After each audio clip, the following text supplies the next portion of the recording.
الحمدللہ وکفا والصلاة والسلام علی عباده الذین اصطفیٰ خصوصاً علی افضلہم وخاتم النبیین محمد الامین وعلی آلہ وصحبہ اجمعین. اما بعد فقد قال اللہ تبارک وتعالی کما ورد فی بدء سورۃ طٰہٰ اعوذ باللہ من الشیطان الرجیم بسم اللہ الرحمن الرحیم طٰہٰ ما انزلنا علیک القرآن لتشقى. وقال عز وجل كما ورد في سورة بني إسرائيل وبالحق أنزلناه وبالحق نزل وما أرسلناك إلا مبشرا ونذيرا. وقال جل وعلا كما ورد في سورة الطارق إنه لقول فصل وما هو بالهزل إنهم يكيدون كيدا وأكيد كيدا. صدق الله العظيم. وعن عمر بن الخطاب رضی اللہ تعالی عنہ قال قال رسول اللہ صلی اللہ علیہ وسلم ان اللہ یرفع بهذا الكتاب اقواما ویضع. رواہ الامام مسلم رحمہ اللہ. رب اشرح لی صدری ویسر لی امری واحلل عقدۃ من لسانی یفقہوا قولی. اللہم ربنا الہمنا رشدنا واعذنا من شرور انفسنا. اللہم ارنا الحق حقا وارزقنا اتباعہ وارنا الباطل باطلا وارزقنا اجتنابہ. اللہم ارحمنا بالقرآن العظیم واجعلہ لنا اماما ونورا وہدی ورحمہ. اللہم ذکرنا منہ ما نسینا وعلمنا منہ ما جہلنا وارزقنا تلاوتہ آناء اللیل وآناء النہار واجعلہ لنا حجتا یا رب العالمین آمین. معزز حاضرین اور محترم خواتین، السلام علیکم ورحمۃ اللہ وبرکاتہ. اس سے پہلے کہ میں جو آج کا موضوع ہے اس پر گفتگو شروع کروں، میں نے جو آیات ابھی تلاوت کی ہیں اور جو ایک حدیث نبوی آپ کو سنائی ہے، میں چاہتا ہوں کہ اس کا ترجمہ اور ان کا مختصر مفہوم آپ کے سامنے رکھ دوں. میں نے پہلے سورہ طٰہٰ کی 2 آیات پڑھی ہیں. طٰہٰ ما انزلنا علیک القرآن لتشقى. اے نبی صلی اللہ علیہ وسلم، ہم نے یہ قرآن آپ پر اس لیے نازل نہیں کیا کہ آپ معاذ اللہ معاذ اللہ معاذ اللہ بد نصیب ہوں، ناکام ہوں. قرآن نازل ہوا ہے تو کامیاب ہونے کے لیے نازل ہوا ہے. قرآن آپ کو دیا گیا ہے تو اس لیے کہ آپ کامیاب ہوں، آپ کا لایا ہوا دین دنیا میں قائم ہو، آپ کو قوت اور عزت حاصل. طٰہٰ ما انزلنا علیک القرآن لتشقى. ہاں عبوری دور ہے، ابھی تکالیف ہیں. یہ مکی جو دور ہے حضور صلی اللہ علیہ وسلم کی حیات طیبہ کا، اس کے تقریباً وسط کے زمانے کی یہ صورتیں ہیں، اور اس میں جو حالات اس وقت تھے ان کو پیش نظر رکھیے. بڑے ہی نامساعد حالات تھے، بڑے ہی مشکل حالات تھے. مسلمانوں کو ستایا جا رہا تھا، کسی طرف سے بظاہر کوئی امید کی کرن نظر نہیں آ رہی تھی. اس وقت یہ پیغام آ رہا ہے طٰہٰ ما انزلنا علیک القرآن لتشقى. یہی وہ لفظ ہے جس سے شقی بنا ہے، بدبخت بد نصیب. تو میں نے یہاں ترجمہ کیا ہے ناکام نہیں ہوں گے، خائب نہیں ہوں گے، آپ جو ہے آپ کامیاب ہوں گے. یہ قرآن مجید آپ کی کامیابی کی ضمانت ہے. دوسری میں نے آیات آپ کو سنائی ہے سورہ بنی اسرائیل کے آخری رکوع سے. وَبِالْحَقِّ أَنزَلْنَاهُ وَبِالْحَقِّ نَزَلَ. اس قرآن کو ہم نے حق کے ساتھ نازل کیا ہے. اب حق کے معنی ذہن میں رکھیے. حق کے معنی باطل کے مقابلے میں بھی حق ہے، صحیح کے مقابلے میں بھی حق ہے، غلط کے مقابلے میں. لیکن حق وہ بھی ہے جو شدنی ہے، جو یقیناً نتیجہ خیز ہو کر رہے گا. حق ہر وہ شے ہے جو با مقصد ہے، با نتیجہ ہے. تو بالحق انزلنا، ہم نے اس قرآن کو جو اتارا ہے تو حق کے ساتھ اتارا ہے، یہ قطعی ہے، یہ شدنی ہے، اس کے نتائج نکل کر رہیں گے۔ وبالحق نزل، اب یہ بڑا خطیبانہ انداز ہے، بالحق انزلناہ وبالحق نزل، ہم نے اسے اتارا ہے حق کے ساتھ اور حق کے ساتھ ہی یہ نازل ہوا ہے۔ وما ارسلناک الا مبشرا ونذیرا، یہ جو ٹکڑا ہے اس کا اس آیت کے ساتھ ذرا گہرا ربط ہے، اور ہم نے آپ کو نہیں بھیجا ہے مگر صرف مبشر اور نذیر بنا کر، یعنی باقی سارا کام یہ قرآن خود کر لے گا، آپ کا کام کیا ہے؟ بشارت دینا۔ جو اس قرآن کی دعوت پر لبیک کہیں انہیں بشارت دیجیے، روح و ریحان و جنت نعیم، ان کے لیے جو ہے اللہ تعالیٰ کے ہاں بڑے بڑے اجر و ثواب ہیں، اللہ نے وعدے کر رکھے ہیں۔ جو ان سے روگردانی کریں، اس کو رد کر دیں، اس کا انکار کریں، ان کو آپ جو ہے انذار کر دیجئے، خبردار کر دیجئے کہ ایک بہت عذاب علیم جو ہے وہ تمہارا منتظر ہے۔ یعنی آپ کا رول اصل یہ ہے، باقی تاثیر قرآن اپنی خود پیدا کر لے گا۔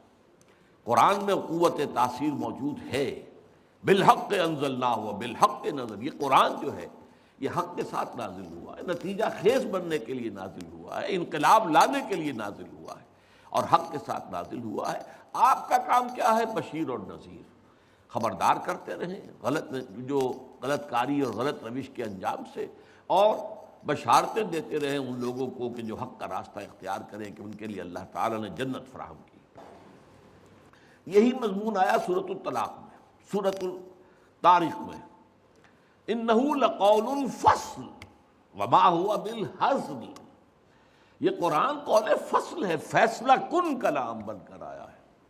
یہ ایسے ہی نہیں ہے کہ کوئی شاعر کا کوئی شعر ہے، کوئی قبول کیا تو اور نہ قبول کیا تو کیا، اگر کوئی قصیدہ خواں ہے اس کو داد دی، اس کی تعریف کی، اس پہ ڈونگرے برسائے یا نہیں، کوئی فرق واقع نہیں ہوتا، نہیں، یہ تو فیصلہ کن بن کر نازل ہوا ہے۔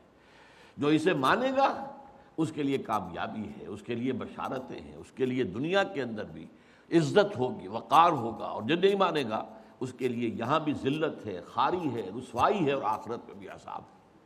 تو انہ لقول فصل وما هو بالحزل، حزل گوئی کہتے ہیں ایسے ہی بے تکی باتیں کرتے رہنا جن کا کوئی نتیجہ نہ نکلتا ہو۔ اس کے بعد بہت پھر دیکھیے یہاں بھی جو ربط آیا ہے، انہم یکیدون کیدا واکید کیدا، اے نبی آپ پریشان نہ ہو، یہ اپنی سی چالیں چل رہے ہیں، کفار آپ کے مخالفین، بظاہر ان کی طاقت بہت بڑی نظر آ رہی ہے۔ آپ ابتدائی دور میں سمجھیے کہ سورۃ الطارق جو ہے وہ تو ابتدائی دور کی صورت ہے، چھوٹی صورتوں میں سے ہے۔ اس وقت جو حالات تھے، کوئی امکان نظر آتا تھا کہ عرب میں انقلاب برپا ہو جائے گا؟ کوئی صورت نظر آتی تھی؟ مقابلے میں جو ہے قریش، جو جزیرہ نما عرب کی عظیم ترین قوت تھے، عسکری اعتبار سے، مذہبی اعتبار سے، سماجی اعتبار سے پورے عرب کے امام تھے، مالیاتی اعتبار سے، مالی اعتبار سے بہت مستحکم، ان کی تجارت جو ہے وہ یمن سے شام تک پھیلی ہوئی، لہذا ان کے مقابلے میں کھڑے ہونا اور ان کے مقابلے میں ان کی تمام ساری جتنی بھی سازشیں ہوں، جتنی بھی ان کی پلاننگز ہوں، ان سب کو ناکام کر کے اور انقلاب برپا کر دینا، یہ کوئی آسان کام نظر نہیں آ سکتا تھا۔ اس لیے فرمایا انہم یکیدون کیدا، اے نبی یہ چالیں چل رہے ہیں، یہ اپنی سازشیں کر رہے ہیں، یہ آپ کا راستہ روکنے کے لیے ہر امکانی تدبیر کے بارے میں غور کر رہے ہیں، پھر روح عمل را رہے ہیں، لیکن عقید و قیدا، میں بھی تو ایک چال چل رہا ہوں، میری چال جو ہے ظاہر بات ہے کہ میری چال سب سے زیادہ مضبوط ہے، اور بالآخر جو ہے وہ میری ہی چال کامیاب ہوگی، اور میرا ہی جو بھی تدبیر کا معاملہ ہے وہ پورا ہوگا۔ یہ میں نے آیات آپ کو کیا پڑھا، کس لیے آج سنائی ہے؟ قرآن فیصلہ کن کلام بن کر نازل ہوا۔ اب آپ سوچئے اس مضمون کو ایک حدیث میں کس خوبصورتی سے بیان کیا ہے۔ اس کے راوی ہیں حضرت عمر رضی اللہ تعالی عنہ۔ حضرت عمر کبار صحابہ میں سے بھی ہیں، فقہائے صحابہ میں سے بھی ہیں، اور یہ بہت کثیر الروایت صحابی نہیں ہے، بہت محتاط، کہیں رسول کے فرمان میں کہیں شوشے بھر کا فرق نہ ہو جائے، اس اعتبار سے جو جتنے زیادہ محتاط تھے صحابہ میں سے اور جتنے زیادہ بڑے فقیہ تھے، اتنے ہی وہ روایت کے اعتبار سے زیادہ جو ہیں ان کی تعداد کم رہتی ہے۔ تو حضرت عمر رضی اللہ تعالیٰ عنہ ان میں سے ہیں۔ اب وہ فرما رہے ہیں، اور یہ مسلم شریف کی روایت ہے، ہمارے ہاں جو حدیث کے مجموعے ہیں صحیح بخاری صحیح مسلم ٹاپ پر ہے، صحیحین۔ تو امام مسلم نے روایت کیا حضرت عمر سے رضی اللہ تعالی عنہ کہ حضور نے فرمایا ان اللہ یرفع بہذا الکتاب اقواما ویضع بہ آخرین، اللہ تعالیٰ اب اسی کتاب کی بدولت قوموں کو اٹھائے گا، بام عروج پر پہنچائے گا، ترقی دے گا اور رفعت عطا کرے گا۔ ان اللہ یرفع بہذا الکتاب اقواما ویضع بہ آخرین، اور اسی کے ذریعے سے، اسی کو رد کرنے کے باعث، اس کی طرف پشت کر لینے کے باعث، اس کو پیٹھ دکھانے کے باعث لوگ قوموں کو رسوا اور برباد کر دے گا۔ گویا کہ وہی مضمون جو ان صورتوں میں آیا کہ انہ لقول فصل وما هو بالهزل وبالحق انزلناه وبالحق نزل، اسی کو اس حدیث کے اندر جو ہے بہت سادہ الفاظ کے اندر بیان کر دیا گیا، ان اللہ یرفع بهذا الکتاب اقواما ویضع بہ آخرین۔ یہ ہے مقام و مرتبہ۔ عظمت قرآن پر تو میری ویسے بہت سی تقاریر ہیں، میں ان آیات کو وہاں نہیں لایا کرتا، لیکن آج خاص مضمون کی وجہ سے میں نے یہ آیات آپ کو پڑھ کر سنائی ہے کہ قرآن نتیجہ خیز ہے، قرآن کامیاب ہو کر رہنے والی شے ہے، قرآن مغلوب ہونے والا نہیں ہے، قرآن سے یقیناً نتیجے برآمد ہوں گے، اس کا یقین کر لیا جائے۔ اب اس توحید کے بعد آئیے جو آج کا موضوع ہے، آپ نے شاید اخبار میں اور وہ جو لیفلیٹ دیکھا ہو، اس میں میں نے اس کا عنوان معین کیا ہے کہ پوری نوع انسانی، عالمی امت مسلمہ اور پاکستان، ملت اسلامیہ پاکستان، ان سب کی تقدیر قرآن مجید سے وابستہ ہے۔ اب میں ایک ایک کر کے ان مضامین کی طرف آ رہا ہوں۔ دیکھیے، سب سے پہلے ہمیں یہ سوچنا ہے کہ کیا نوع انسانی کی ابدی قسمت یہ ہے کہ خدا سے عالمی بغاوت جاری رہے؟ میں اسی مقام پر 22 فروری 2004 کو ایک تقریر کر چکا ہوں، موجودہ عالمی حالات میں اسلام کا مستقبل۔ اس وقت میں نے گفتگو کی تھی جو اس وقت فوری حالات ہیں اور مستقبل قریب میں جو آنے والے حالات ہیں، اور اس کا نتیجہ کیا تھا کہ فی الحال اور فی الوقت اور مستقبل قریب میں اسلام بحیثیت نظام زندگی، اسلام بحیثیت دین کا کوئی مستقبل نہیں۔ ابھی یہ اور دبے گا اور دبایا جائے گا اور زوال آئے گا اس کو، لیکن یہ کہ آج جو بات میں آپ سے کہہ رہا ہوں وہ ذرا مستقبل بعید کی ہے، تھوڑے سے فاصلے کی بات ہے، اگرچہ یہ مستقبل بعید بھی اب بہت بعید نہیں ہے، اب بڑی تیزی کے ساتھ جو واقعات و حالات ہیں ان کی رفتار بہت تیز ہے، بہت تیز ہے۔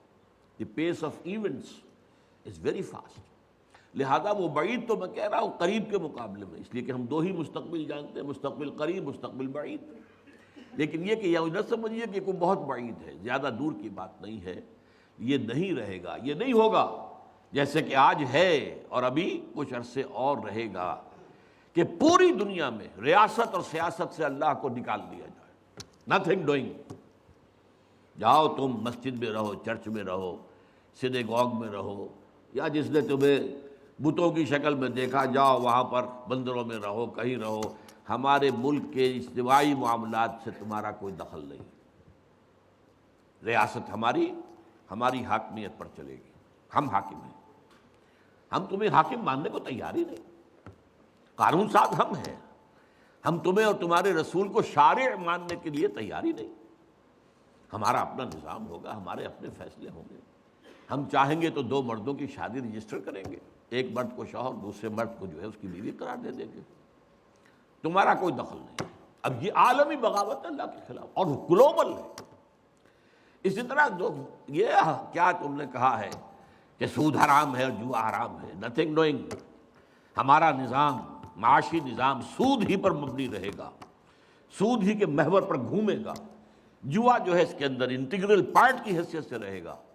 تم اپنے احکام اپنے پاس رکھو، مسجد میں رکھو، اس کی تلاوت کر لیا کریں، تمہارے ماننے والے جو ہیں تلاوت کر کے ان آیات کا ثواب لے لیا کریں، لیکن ہمارے معاشی نظام سے تمہارا کوئی واسطہ نہیں۔ سماجی نظام میں ابھی کچھ تھوڑی بہت عالم اسلام کے اندر کچھ باتیں ہیں اللہ اس کے رسول کی، لیکن یہ کہ وہ بھی تیزی کے ساتھ جو سیلاب آ رہا ہے، جس کو کہتے ہیں ہم اپنی تہذیب کو عام کرنا چاہتے ہیں، عالم اسلام میں بھی ہم اپنی تہذیب قائم کرنا چاہتے ہیں، تہذیبوں کا تصادم ہو رہا ہے، یہ بھی القریب جو ہے بات پوری ہو جائے گی۔ یہ صورتحال اس وقت ہے اور ابھی مستقبل قریب میں رہے گی، اور اس کا میں نے تفصیل سے اس پر گفتگو کی تھی 22 فروری سن 2004 کو اسی مقام پر۔ اب وہ کتابچے کی شکل میں موجود ہے، لیکن یہ ہمیشہ رہنے والی بات نہیں۔ مستقبل بعید میں ایسا نہیں ہوگا کہ غریب اور امیر کے درمیان یہ فرق و تفاوت رہے۔ جو ہمارے ہاں مشہور ہے شمال اور جنوب، شمالی جو اس کرے کا جو علاقہ ہے اس میں سب کیا ہے، ڈیولپڈ کنٹریز ہیں، اور جنوبی کے اندر جو ہے شمالی امریکہ ورسس جنوبی امریکہ، ذرا غور تو کیجیے، اور جو کچھ ہو رہا ہے یورپ اور اس کے مقابلے میں افریقہ۔ تو اسی طریقے سے در حقیقت یہ شمال اور جنوب کی جو ایک ہے کانفلکٹ ہے، یا یہ کہ G8 G15 versus the third world, ایک یہ ہے تیسری دنیا کہلاتی ہے۔ اس تیسری دنیا کا کوئی تعلق ہی نہیں ہے، سارے معاملات G8 طے کریں گے، G7 بیٹھیں گے، G13 ہوں گے، G15 ہوں گے، وہ طے کریں۔ یہ جو ہے بیکورڈ کنٹریز، ڈیولپنگ کنٹریز کا بھی کہہ دیتے ہیں، بہت ہی رعایت کرتے ہیں نا، تو بڑا یعنی معصوم سا لفظ دے دیتے ہیں ڈیولپنگ کنٹری، لیکن اصل لفظ کیا، تھرڈ ورلڈ، یہ تھرڈ ورلڈ ہے۔ یہ تفاوت کیا ہمیشہ رہے گا؟ کیا یہ نوع انسانی کا مستقل مقدر ہے؟ اسی طریقے سے کیا یہ خون ریزیاں اسی طرح جاری رہیں گی؟ کیا یہ ابدی ہے؟ 20ویں صدی عیسوی جو ختم ہوئے ابھی 6-7 برس ہی ہوئے، 6 برس ہوئے ہیں، 6.5 برس، اس کے نصف اول میں 2 عظیم جنگیں ہوئی، نصف اول، اور ان 2 عظیم جنگوں میں سے دوسری میں 6 کروڑ انسان ختم ہوا۔ جسٹ امیجن، 6 کروڑ انسان، 60 ملین۔ پہلی جنگ کے اندر بھی کروڑوں ہی میں ہوں گے، دونوں کو جمع کر لیں تو لگ بھگ 10 کروڑ انسان قتل ہوا ہے پچھلی صدی کے نصف اول میں۔ نصف ثانی میں جنگ کوئی بڑی نہیں ہوئی، چھوٹی چھوٹی جنگیں ہوتی رہی ہیں، لیکن یہ ہے کہ ایک سرد جنگ جو ہے یہ تو مسلسل جاری رہی، مسلسل جاری رہی، مسلسل جاری رہی۔ نتیجہ کیا نکلا کہ جو بھی اللہ تعالیٰ نے اس دنیا میں وسائل و ذرائع پیدا کیے ہیں، دولت کے لیے پیدا کرنے کے جو بھی چیزیں ہیں، جو سورسز ہیں، وہ سب کے سب لگے ہیں ہتھیاروں پر، سب کے سب لگے ہیں اپنے دوسرے مد مقابل کو نیچا دکھانے پر۔ اب آپ بھوکا مرتے ہیں تو مریں۔ یہ جو تھرڈ ورلڈ ہے یا جو غریب ممالک ہیں، اگر ان کی نصف سے زیادہ آبادی بھی اگر پاورٹی لائن سے نیچے ہو تو ہوا کرے، ہمیں کیا ہے؟ ہمیں تو راستہ روکنا ہے روس کا، USSR کا، اور USSR نے اور اس کے ساتھیوں نے راستہ روکنا تھا امریکہ کا۔ تو یہ صورتحال جو ہے اب تیسری عظیم جنگ تلی کھڑی ہے۔ کچھ پتہ نہیں کہ یہ جو کچھ معاملہ شروع ہوا ہے اور جو ہو رہا ہے رفتہ رفتہ بڑھے گا، یہ لبنان کا معاملہ ہے، لبنان سے آگے جا کر یہ شام کا، سیریا کا معاملہ ہو جائے۔ تو تیسری عالمگیر جنگ جو ہے، فرق کیا ہوگا کہ پہلی 2 جنگیں یورپ میں لڑی گئی اور انہوں نے طے کر لیا تھا اب کوئی عالمی جنگ ہم نہیں لڑیں گے، ہم نے بہت خون دے دیا، 10 کروڑ آدمی دے دیا۔ ان 10 میں سے آپ کو معلوم ہے 60 لاکھ تو یہودی تھے، 60 ملینز میں سے 6 ملینز یہودی تھے، جس دوسری ورلڈ وار ہے اس کے دوران جرمنوں نے جنہیں قتل کیا، ختم کیا۔ لیکن اب جنگ لڑی جائے گی مڈل ایسٹ میں۔ مڈل ایسٹ کا نقشہ بدلا جا رہا ہے، کہا جا رہا ہے، یہ تو اب ایک عام لفظ ہے سب کی زبان پر، مڈل ایسٹ کا نقشہ تبدیل کرنا ہے، مڈل ایسٹ کا نقشہ تبدیل۔ مطلب کیا اس کا؟ مطلب یہ ہے کہ یہاں گریٹر اسرائیل بن رہا ہے، یہ ملکوں کی سرحدیں ختم ہو جائیں گی۔ کیا ہے لبنان اور شام، یہ پہلے ایک ہی ملک ہوتے تھے، بلکہ جارڈن بھی انہی میں شامل تھا، بعد یہ تو شام ہے، یہ شام کا صحرا، یہ سارا فلسطین، اسرائیل، لبنان اور جارڈن اور سیریا، یہ سب ایک ملک تھے، گریٹر سیریا۔ یہ تو پچھلی جو صدی کی پہلی جنگ عظیم تھی، اس کے بعد بندر بانٹ کی گئی، یہ مختلف ممالک بنا دیے گئے، یہ انگریزوں کا، یہ فرانسیسیوں کا، یہ فلاں کا، یہ فلاں کا۔ بہرحال اب انہوں نے بنانا ہے یہ ساری لکیریں ہٹا کر پورا عراق، اس پر تو قبضہ ہو ہی گیا تقریباً، جب جو ہے امریکہ نے ختم کیا تھا صدام کی حکومت کو اور فتح حاصل ہوئی تھی، شیرون نے صاف کہہ دیا تھا عنقریب عراق پر ہمارا قبضہ ہوگا، اور اس سے پہلے وہ کہتے تھے ہمارا گریٹر اسرائیل جو ہے دریائے فرات تک ہوگا، لیکن اب انہوں نے کہا نہیں، یہ تو دریائے دجلہ تک جائے گا، ٹائگرس تک، ناٹ یوفریٹس بٹ ٹائگرس۔ تاکہ عراق کا جتنا بھی علاقہ زرخیز ہے، دو آبا ہے نا، ایک دریائے فرات آ رہا ہے اور دوسرا دریا جو ہے دریائے دجلہ آ رہا ہے، اس کے درمیان جو دو آبا ہے انتہائی زرخیز، وہ سارا ہمارے پاس ہو۔ تو سوچنے کی بات یہ ہے کہ کیا نوع انسانی کی آخری تقدیر یہی ہے؟ نہیں، ایسا نہیں۔ آج میں اس منفی پہلو کے بجائے آپ کے سامنے مثبت پہلو رکھ رہا ہوں، صرف اس فرق کے ساتھ کہ ابھی ذرا دور ہے، ابھی اس کے لیے قربانیاں دینی ہوگی، ابھی اس کے لیے محنتیں کرنی ہوگی، ابھی اللہ تعالیٰ کی سزا جو ہے اس میں اور سختی اور شدت آئے گی۔ میں چاہتا ہوں کہ جو کچھ مجھے نظر آ رہا ہے وہ آپ کو دکھاؤں، وہ جو اقبال نے کہا دیکھا ہے جو کچھ میں نے اوروں کو بھی دکھلا دے۔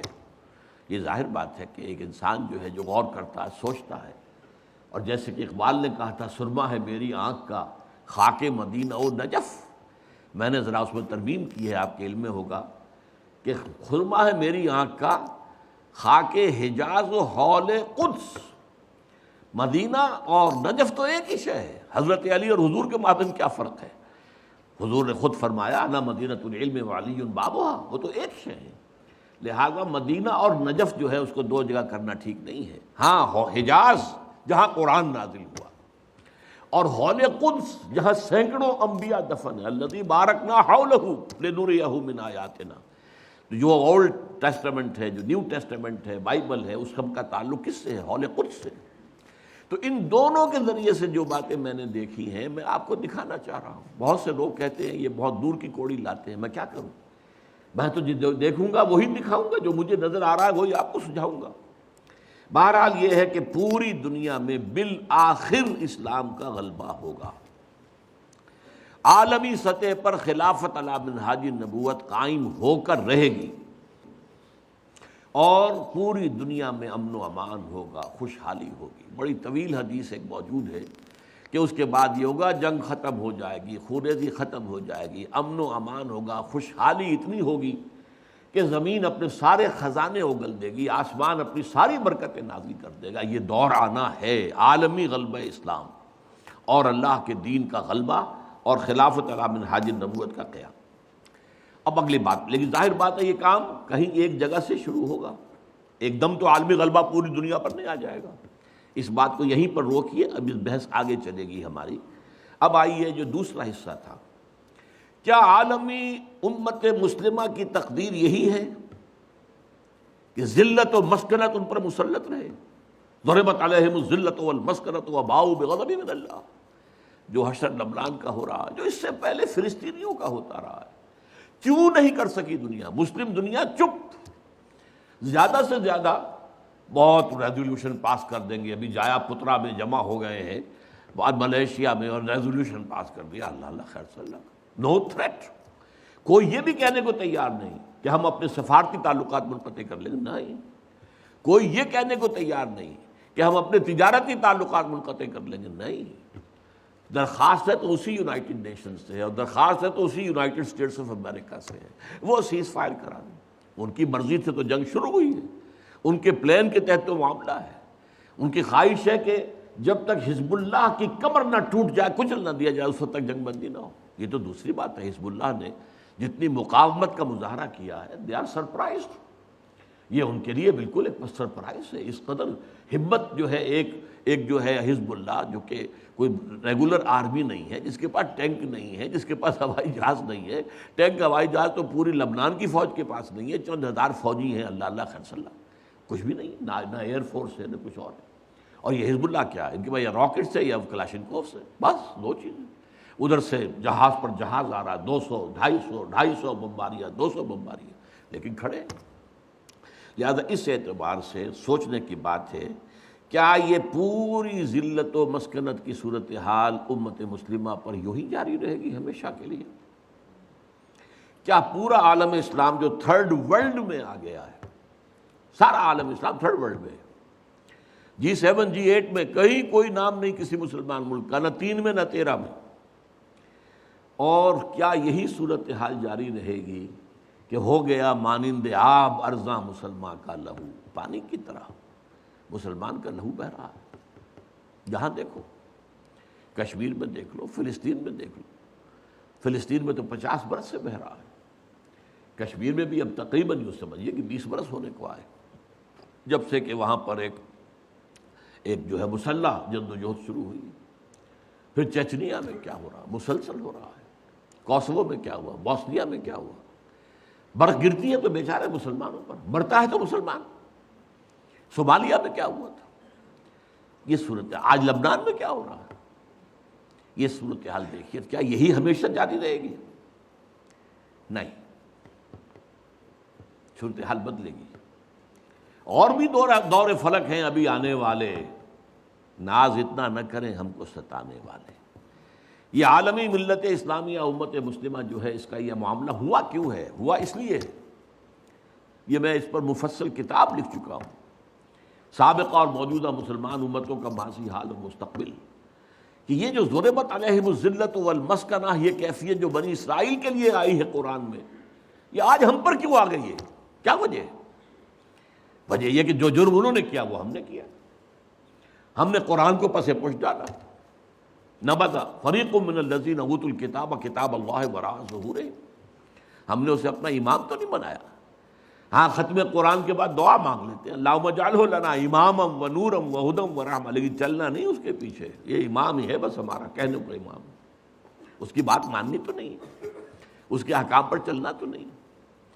تو اس لیے ہوا کہ ہم آج پوری دنیا میں ایک ملک بھی ایسا نہیں دکھا سکتے جس کے بارے میں ہم پورے اطمینان کے ساتھ دنیا کو یہ کہہ کر دعوت دے سکیں کہ come and see with your own eyes this is Islam, یہ ہے اسلام کی رحمت للعالمینی، یہ ہے محمد رسول اللہ صلی اللہ علیہ وسلم کی رحمت للعالمینی، پورے عالم کے لیے یہ نظام مبنی بر عدل و انصاف، مبنی بر عدل، سماجی عدل، سوشل جسٹس کا نظام جو ہے وہ اللہ نے دیا ہے۔ آؤ اپنی آنکھوں سے دیکھ لو، اس کے برکات کا مظاہرہ کر لو، مظاہرہ تمہارے سامنے ہے۔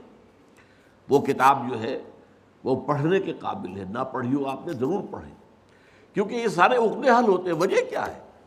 یہ کیوں مسلمانوں ہی کا خون بہ رہا ہے؟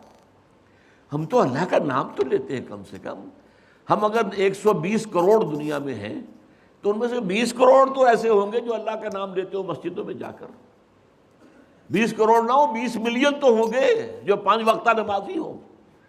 یہ کفار، یہ تثلیث کے قائل، یہ ملحدین، یہ خدا کے منکر، آج قوت ہے تو ان کے پاس، دبدبہ ہے تو ان کا، دنیاوی وسائل ہیں تو اس پر قبضہ ان کا، کیوں ہے؟ کیا وجہ ہے؟ دو ہی امکانات ہیں،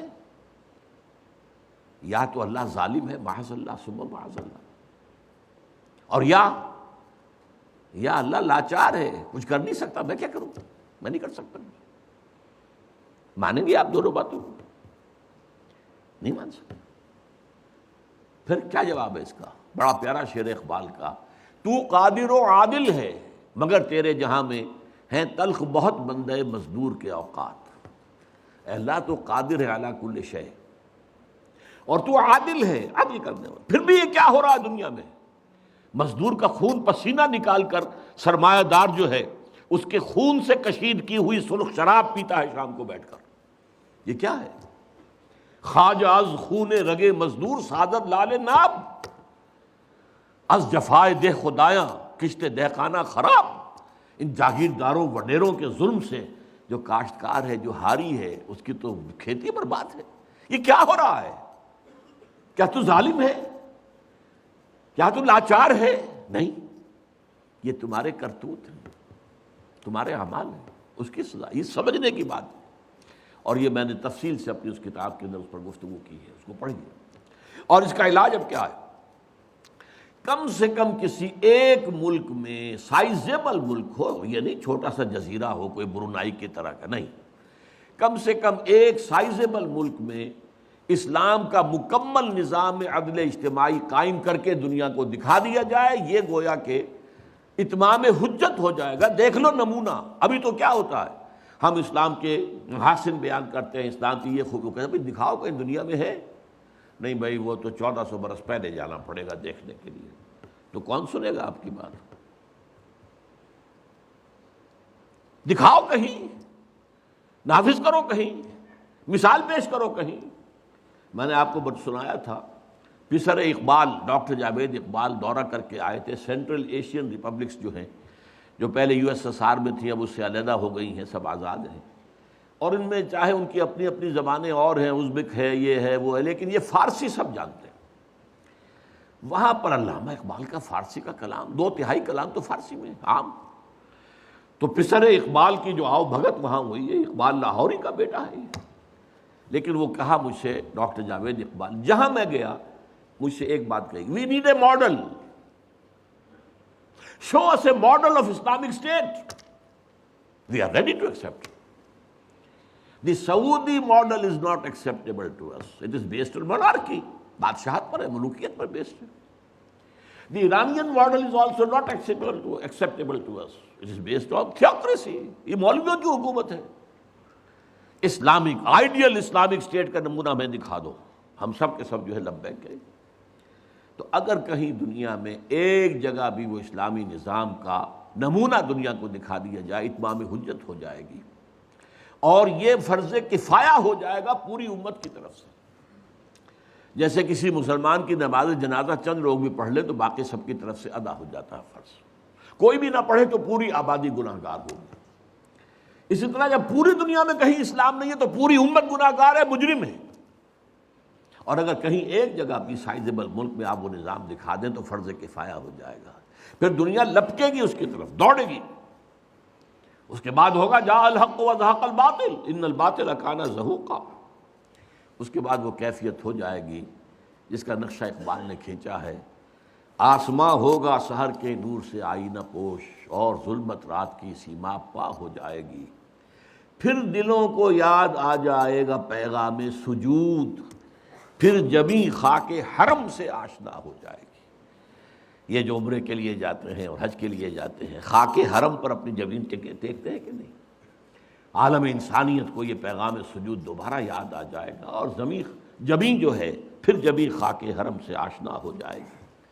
آنکھ جو کچھ دیکھتی ہے لب پہ آ سکتا نہیں. محو حیرت ہوں کہ دنیا کیا سے کیا ہو جائے گی. اور کیا ہو جائے گی؟ آخری شعر اس نظم کا ہے، شب گریزاں ہوگی آخر جلوہ خورشید سے، اور یہ چمن معمور ہوگا نغمہ توحید سے. لا الہ الا اللہ ان الحکم الا للہ. یہ پورے اس روئے ارضی کے اوپر ہو کر رہے گا. لیکن اس کا طریقہ کیا ہے؟ طریقہ وہی ہے، پہلے کسی ایک ملک میں کر دو، پھر وہ گلوبلائز ہو جائے گا. آج کی دنیا گلوبلائزیشن کی طرف تو خود ہی جا رہی ہے.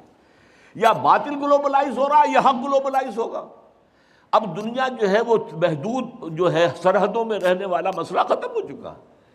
نیشن سٹیٹ کا تصور اب جو ہے ختم ہو چکا، معدوم ہو چکا ہے. یہ لکیریں رہ جائیں گی، ملٹی نیشنلز کی حکومت ہوگی، اور جو بھی ہوں گی گلوبلائزیشن کے بعد آپ کو معلوم ہے. اور کہتے بھی ہیں، صحیح کہتے ہیں کہ دنیا جو ہے وہ تو ایک گلوبل ولیج بن چکی ہے. اچھا یہ سب ہو کر رہے گا. اب میں 2 حدیثیں آپ کو سناتا ہوں، پہلے بھی بہت دفعہ سنائی. حضرت ثوبان نبی اکرم صلی اللہ علیہ وسلم کے ایک غلام تھے جنہیں آپ نے آزاد کر دیا تھا، مولا کہلاتے ہیں. ان ثوبان مولا رسول اللہ صلی اللہ علیہ وسلم.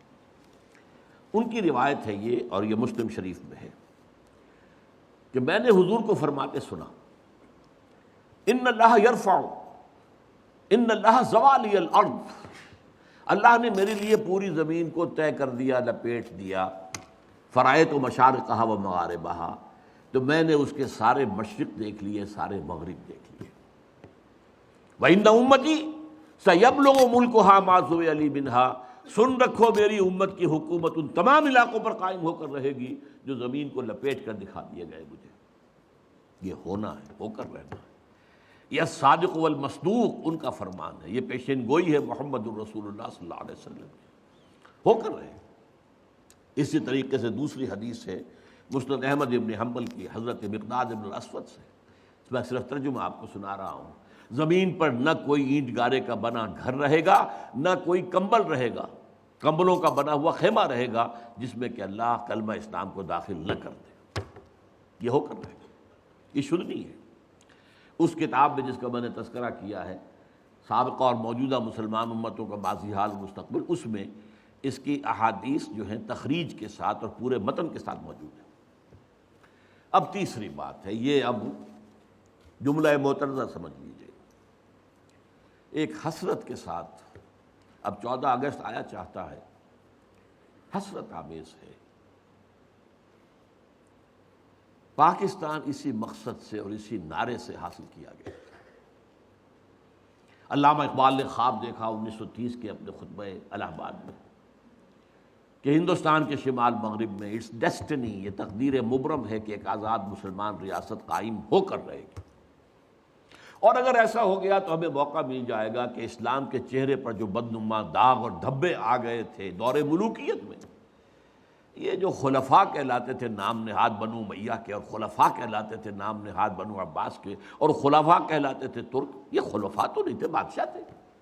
ملوکیت، اس ملوکیت کے دور میں جو اسلامی تاریخ اس دور کی جو ہے وہ کیا واقعی ایسی ہے کہ دنیا کے سامنے ہم اپنے اعتماد کے ساتھ پیش کر سکیں؟ چاہے یہ حادثہ کربلا، واقعہ ہررا، سینکڑوں تابعین کو قتل کیا جانا حجاج ابن یوسف کے ہاتھوں، ایک باتیں ایسی ہیں جن کو ہم دنیا کے سامنے جو ہے یہ اپنا پیٹ کھول سکیں، یہ تاریخ۔ تو اسلام کے چہرے پر جو بدنما داغ اور دھبے لگ گئے تھے انہیں ہٹا کر صحیح اسلام کی ایک تصویر، یعنی اس سے پہلے خلافت راشدہ کا نظام تھا، اس کو ہم قائم کریں۔ اسی کو پھر علامہ اقبال نے 1932 میں، یہ سن مجھے بہت پسند ہے، میری اپنا پیدائش کا سن ہے، اسی سن میں گئے تھے علامہ اقبال گول میز کانفرنس کے لیے لندن۔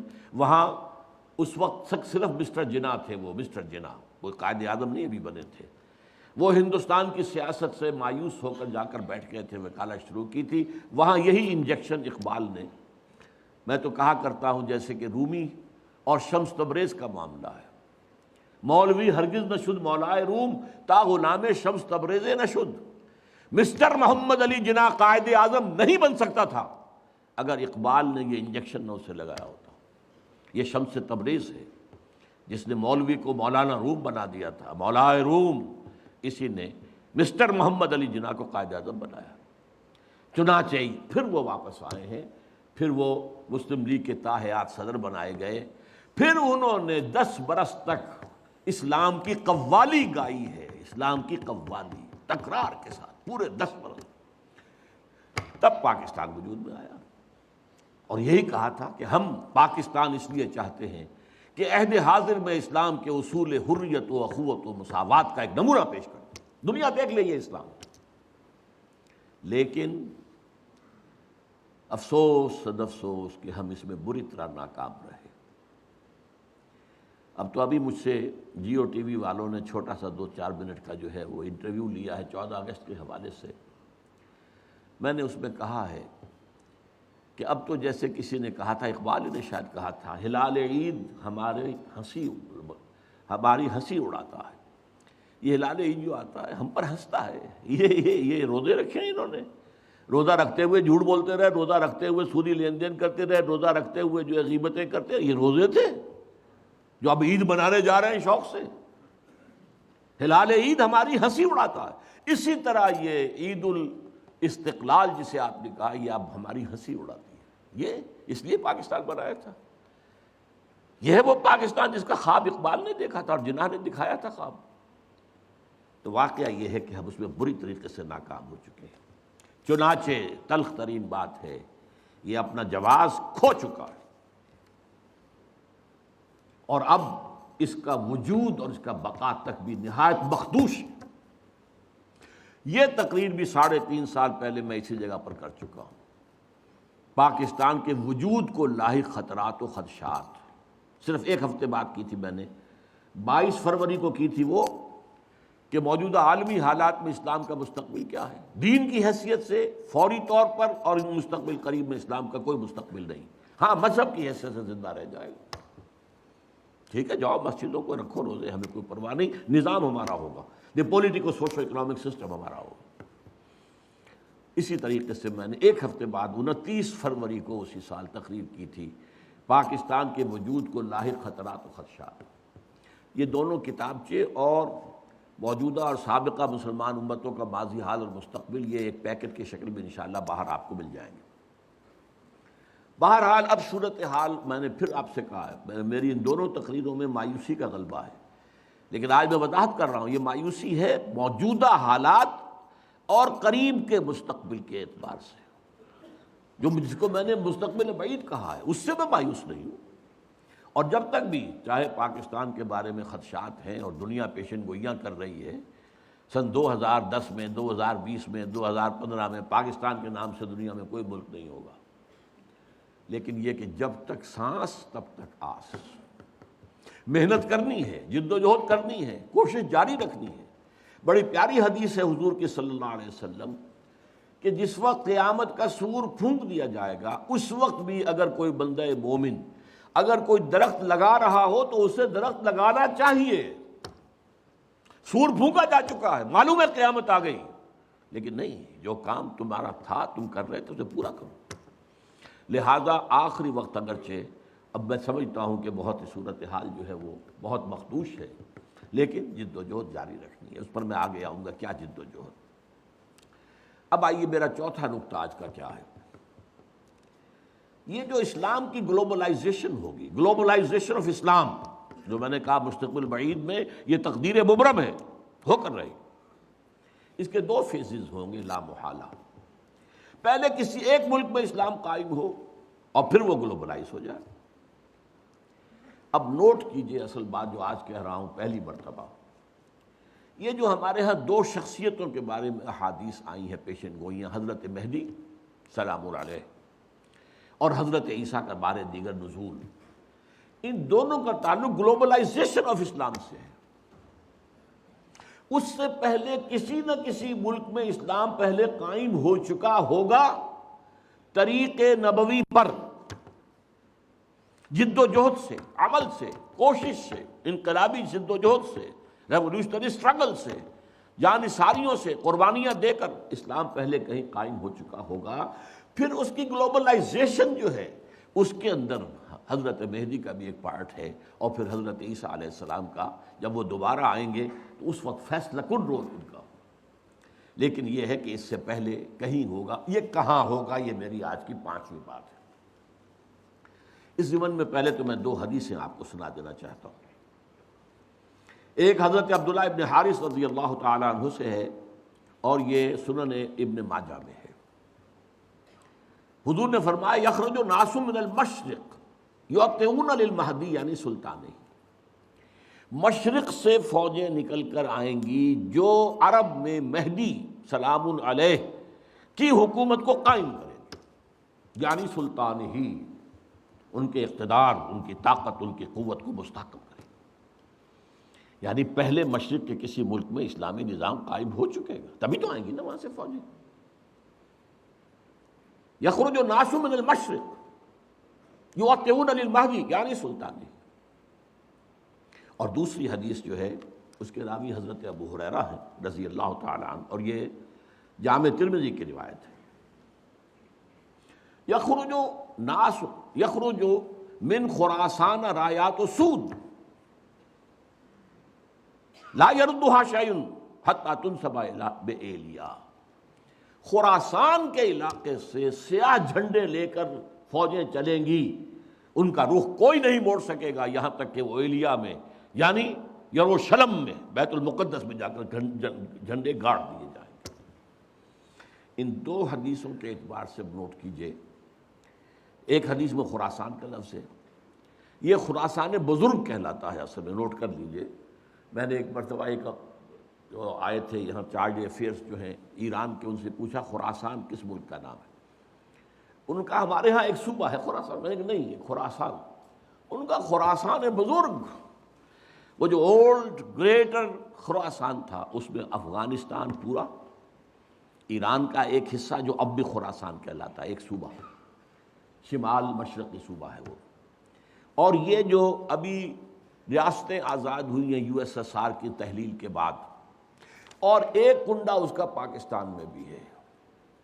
پاکستان کے جو شمالی علاقے ہیں، مالا کنڈ کی جو پہاڑی ہے اس سے آگے لے کر چترال تک، یہ بھی در حقیقت یوں سمجھیے، بلکہ میں نے ایک دفعہ اس کی مثال دی، جیسا بڑا کڑھایا ہوتا ہے، اس کے ادھر بھی کوئی کنڈا ہے، ادھر بھی کنڈا، ادھر سے پکڑیں گے ادھر سے پکڑیں گے، تو خراسان جو ہے اس کڑھائے کے مانند تھا، جس میں کہ سارا افغانستان سوائے اس کے چھوٹے سے جنوبی حصے کے جسے سیستان کہتے تھے اس وقت، باقی پورا افغانستان، اور یہ جو ریاستیں ہیں ازبکستان وغیرہ اور کرغیزستان وغیرہ، اور پھر یہ کہ ایک کنڈا ایران میں، موجودہ ایران میں، اور ایک کنڈا پاکستان میں، اور دوسری حدیث میں مشرق کا لفظ آیا ہے۔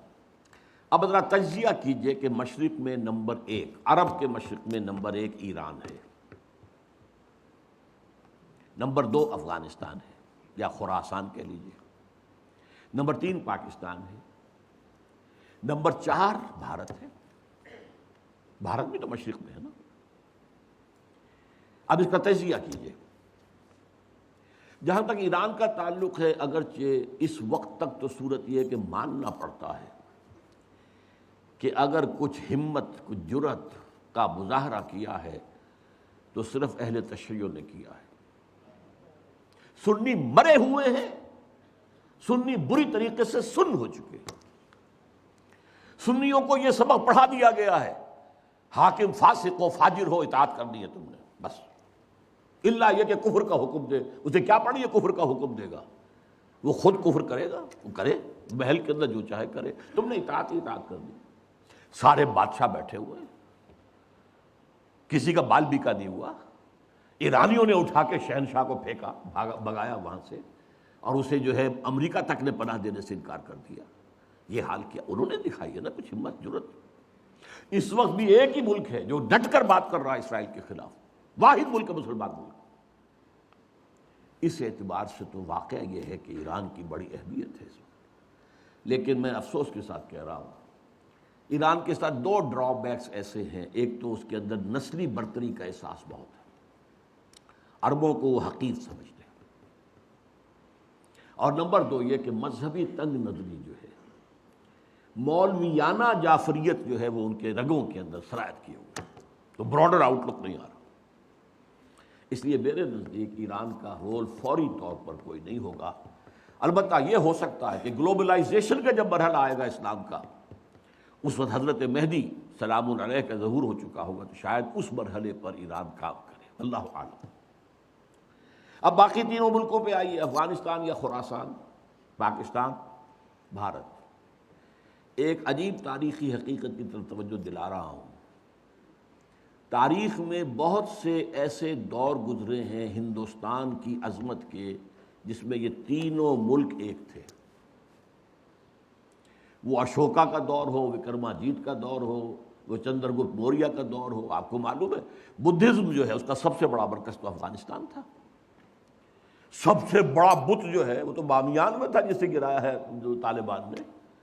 بدھا کا سب سے بڑا مجسمہ وہاں تھا۔ یہ سارا در حقیقت جو تہذیب، گندھارا تہذیب، یہ قندھار کیا ہے؟ گندھارا تہذیب جو ہے وہ تو بدھ مت تہذیب تھی۔ تو یہ تقریباً ایک ملک رہے، پھر پٹھانوں کے دور میں ایک رہے، پھر مغلوں کے دور میں ایک رہے، اور میں اب تاریخی بات یاد دلا رہا ہوں۔ کوسی جن نے کہا تھا یہ 1971 میں جب یہ بنگلہ دیش کا ہمارا فال ہوا ہے، اس کی تجویز تھی کہ ایک حکومت قائم کی جانی چاہیے، the United States of the great Indian peninsula, اس میں افغانستان، پاکستان، بھارت، بنگلہ دیش کو شامل کیا جائے۔ بہرحال یہ چیزیں میں نے، اور اب جو کچھ ہو رہا ہے، ظاہر بات ہے کہ جب ہمیں دیکھ لیا کہ کمزور ہو رہے ہیں، ان کے پاؤں تو لڑکھڑا ہی رہے ہیں، یہ تو خاتمے کے قریبی ہیں، تبھی تو امید ہو رہی ہے انہیں کہ کوئی کنفیڈریشن ہو جائے۔ اڈوانی صاحب نے کھل کر کہا، آج سے پہلے تو کسی نے نہیں کہا تھا، ابھی ہمارے پاؤں جمے ہوئے تھے زمین میں، اب وہ لڑکھڑا رہے ہیں۔ بہرحال اس اعتبار سے ہم نہیں کہہ سکتے کہ یہ تینوں ملک جو ہیں ان میں سے اللہ تعالیٰ، ظاہر بات ہے کہ پہلے تو ہمیں سب سے زیادہ توقع جی پاکستان سے تھی، پاکستان اسی لیے بنایا گیا تھا، اس میں ہم فیل ہو چکے ہیں، it has to be admitted. ہم اپنا وجہ جواز کھو چکے ہیں، نظام دیت ختم ہو چکا ہے۔ اب یہ ہے کہ امریکہ کی آپ جب تک اس کی اسٹریٹجی کے مطابق چلتے رہیں گے وہ آپ کو باقی رکھے گا، ورنہ یہ ہے کہ وہ ختم کر دے گا۔ اور اگر ذرا سے بھی کوشش آپ نے کی کہ چائنا کی طرف لپکیں، اور جو کنٹینمنٹ آف چائنا کا حصار امریکہ بنانا چاہ رہا ہے، جس میں لیڈنگ رول اس نے دینا ہے بھارت کو، اور اس میں افغانستان بھی نتھی ہو چکا ہے، بھارت اور افغانستان کے درمیان تو تقریباً کانفیڈریشن قائم ہو چکی ہے، اور افغانستان ہمیشہ سے بھارت کا جو جھولی چک رہا ہے۔ یہ تو طالبان کے زمانے میں معاملہ بدلا تھا، یا یہ جو اینٹی رشین جو جہاد وہاں ہوا تھا اس میں معاملہ بدلا تھا، ورنہ آپ کے دل میں یہ ہوگا یا ہونا چاہیے کہ جب پاکستان وجود میں آیا ہے تو یونائٹڈ نیشنز کی ممبرشپ کی قرارداد جب پیش کی گئی کہ پاکستان کو بھی یونائٹڈ نیشنز کا UN کا ممبر بنا لیا جائے، تو ایک ہی ملک دنیا میں تھا جس نے مخالفت کی اور وہ افغانستان تھا۔ آج اسی کی روح دوبارہ کرزئی کی شکل میں آپ کے سر پر سوار بیٹھی ہوئی ہے۔ بہرحال یہ صورتحال جو ہے پاکستان کے بارے میں، اگر پاکستان نے کوشش کی تو پھر یہ کرنچ آئے گا ادھر سے بھی اور ادھر سے بھی، اور امریکہ کسی نہ کسی صورت میں ہماری ایٹمک جو ہے نیوٹرلائز کر کے صلاحیت کو کس شکل میں کرے گا یہ میں نہیں کہہ سکتا۔ 100 طریقے ان کے پاس موجود ہیں، ہمارا سارا نظام ہی جیم کر دے، کر سکتے، لیکن ڈو اٹ۔ عراق کا جو پہلی مرتبہ جنگ ہوئی تھی، سارا ان کا جو الیکٹرانک سسٹم تھا جیم کر دیا گیا۔ کیا کرے گا آپ؟ نہ راڈر کام کر رہا ہے، نہ کچھ اور کام کر رہا ہے، نہ کمیونیکیشن ہے، کیسے لڑائی؟ بہرحال یا ایک شکل یہ بھی ہے، اگر جو عوامی تحریک قاضی حسین احمد صاحب چلانے کی کوشش کر رہے ہیں، اگر یہ مومنٹم پکڑ گئی تو کیا ہوگا؟ کیوس میں کیا ہوگا؟ یا کوئی نیا مارشل لا، اور یا پھر پاکستان کا خاتمہ، کہ یہ تو اب انسٹیبل ہو گیا معاملہ، اور یہ بڑا اسٹریٹجک ریجن ہے، یہ انسٹیبلٹی جو ہے یہ ہم برداشت نہیں کر سکتے۔ واللہ عالم، واللہ عالم، یہ اندیشے ہیں، یہ خطرے ہیں۔ بہرحال اب اس سے آگے بڑھ کر یقین ہے کہ ہوگا ضرور مشرقی علاقے میں سے کہیں۔ بھارت کا میں نے ذکر کیوں کیا ہے؟ بھارت تو ایک غیر مسلمان ملک ہے، غیر مسلم ملک ہے، لیکن 18 کروڑ مسلمان وہاں رہتا ہے۔ پاکستان کی آبادی سے زیادہ مسلمان بھارت کے اندر ہیں، اور بھارت کا عام مسلمان پاکستان کے عام مسلمان سے زیادہ مذہبی ہے، یہ نوٹ کر لیجیے۔ اس لیے بھی کہ ان کے لیے مشکلات بہت ہیں۔ ہم نے عیاشیاں کی، امریکہ نے ہمیں گھی کے ڈبے دیے، ہمیں گندم دی، ہمیں یہ کیا، ہمیں وہ کیا، ہمیں تیل دیا، ہمیں سیبر جیٹ دے دیے، ہمیں پیٹن ٹینکس دے دیے، ہم نے عیش کیے، اپنی خودی کو بیچا، امریکہ کے پاس گروی رکھا اور عیش کیے، قرضے پر قرضے لیے، اور ہمارے ہاں جو ہے ایک طبقہ پیدا ہو گیا دنیا کے امیر ترین لوگوں میں سے، دنیا کے امیر ترین جنرلوں کے اندر ہمارے نام آ گئے۔ اور یہ کیا عظیم محل جو بنے ہیں، یہ ڈیفنس سوسائٹیز جو ہیں، وہ چاہے وہ کراچی کی ہو، لاہور کی ہو، کہیں اور کی ہو، یہ پیسہ کہاں سے آیا؟ قرضوں کا پیسہ جو کہ وہاں سے غبن ہوا، اور وہی واپس جا کر امریکہ کے سوئٹزرلینڈ کے بینکوں کے اندر ڈپازٹ بھی ہو گیا۔ یہ سارا معاملہ ہمارا ہوا ہے۔ لیکن جیسا کہ میں نے عرض کیا، ایک اعتبار سے اب میں اس وقت گریٹر انڈیا کی بات کر رہا ہوں، پاکستان جمع بھارت جمع بنگلہ دیش۔ اس کا جو خاص رول تاریخ میں رہا ہے وہ میں نے کئی دفعہ بیان کیا، اس وقت صرف گنواؤں گا۔ سلسلہ مجددین جو ختم نبوت کے بعد سب سے بڑا سلسلہ ہے رشد و ہدایت کا، 1000 برس تک عالم عرب میں رہا، 11ویں صدی سے ہندوستان میں آ گیا۔ مجدد الفسانی کہاں؟ سرہند میں دفن ہے، ایسٹ پنجاب میں۔ 12ویں صدی کے مجدد شاہ ولی اللہ کہاں دفن ہے؟ دلی میں دفن ہے۔ 13ویں صدی کے مجدد شہید ہوئے بالا کوٹ میں۔ 14ویں صدی کے مجدد دفن ہے دیوبند میں۔ مجددین کا سلسلہ آیا۔ نمبر 2، جب سازشیں ہو رہی تھی خلافت کو ختم کرنے کے لیے تو تحریک خلافت چلی صرف ہندوستان میں، اور اتنے شور سے چلی کہ ہندو شریک ہو گئے اس میں۔ گاندھی کہاں خلافت، شریک، معجزہ ہے۔ پھر ہر جگہ پر مسلمانوں نے آزادی حاصل کی لوکل نیشنلزم کی بنیاد پر، عرب نیشنلزم، ملے نیشنلزم، اور مسلمانوں نے ملک بنایا پاکستان اسلام کی بنیاد پر، مسلم نیشن ہوڈ، اسلام کے نام۔ پھر یہ پاکستان وجود میں آیا ہے معجزے کے طور پر۔ اس میں بھی میری کتاب ہے، کاش کہ آپ لوگوں کے پڑھنے کی کوئی عادت ہو، دلچسپی ہو۔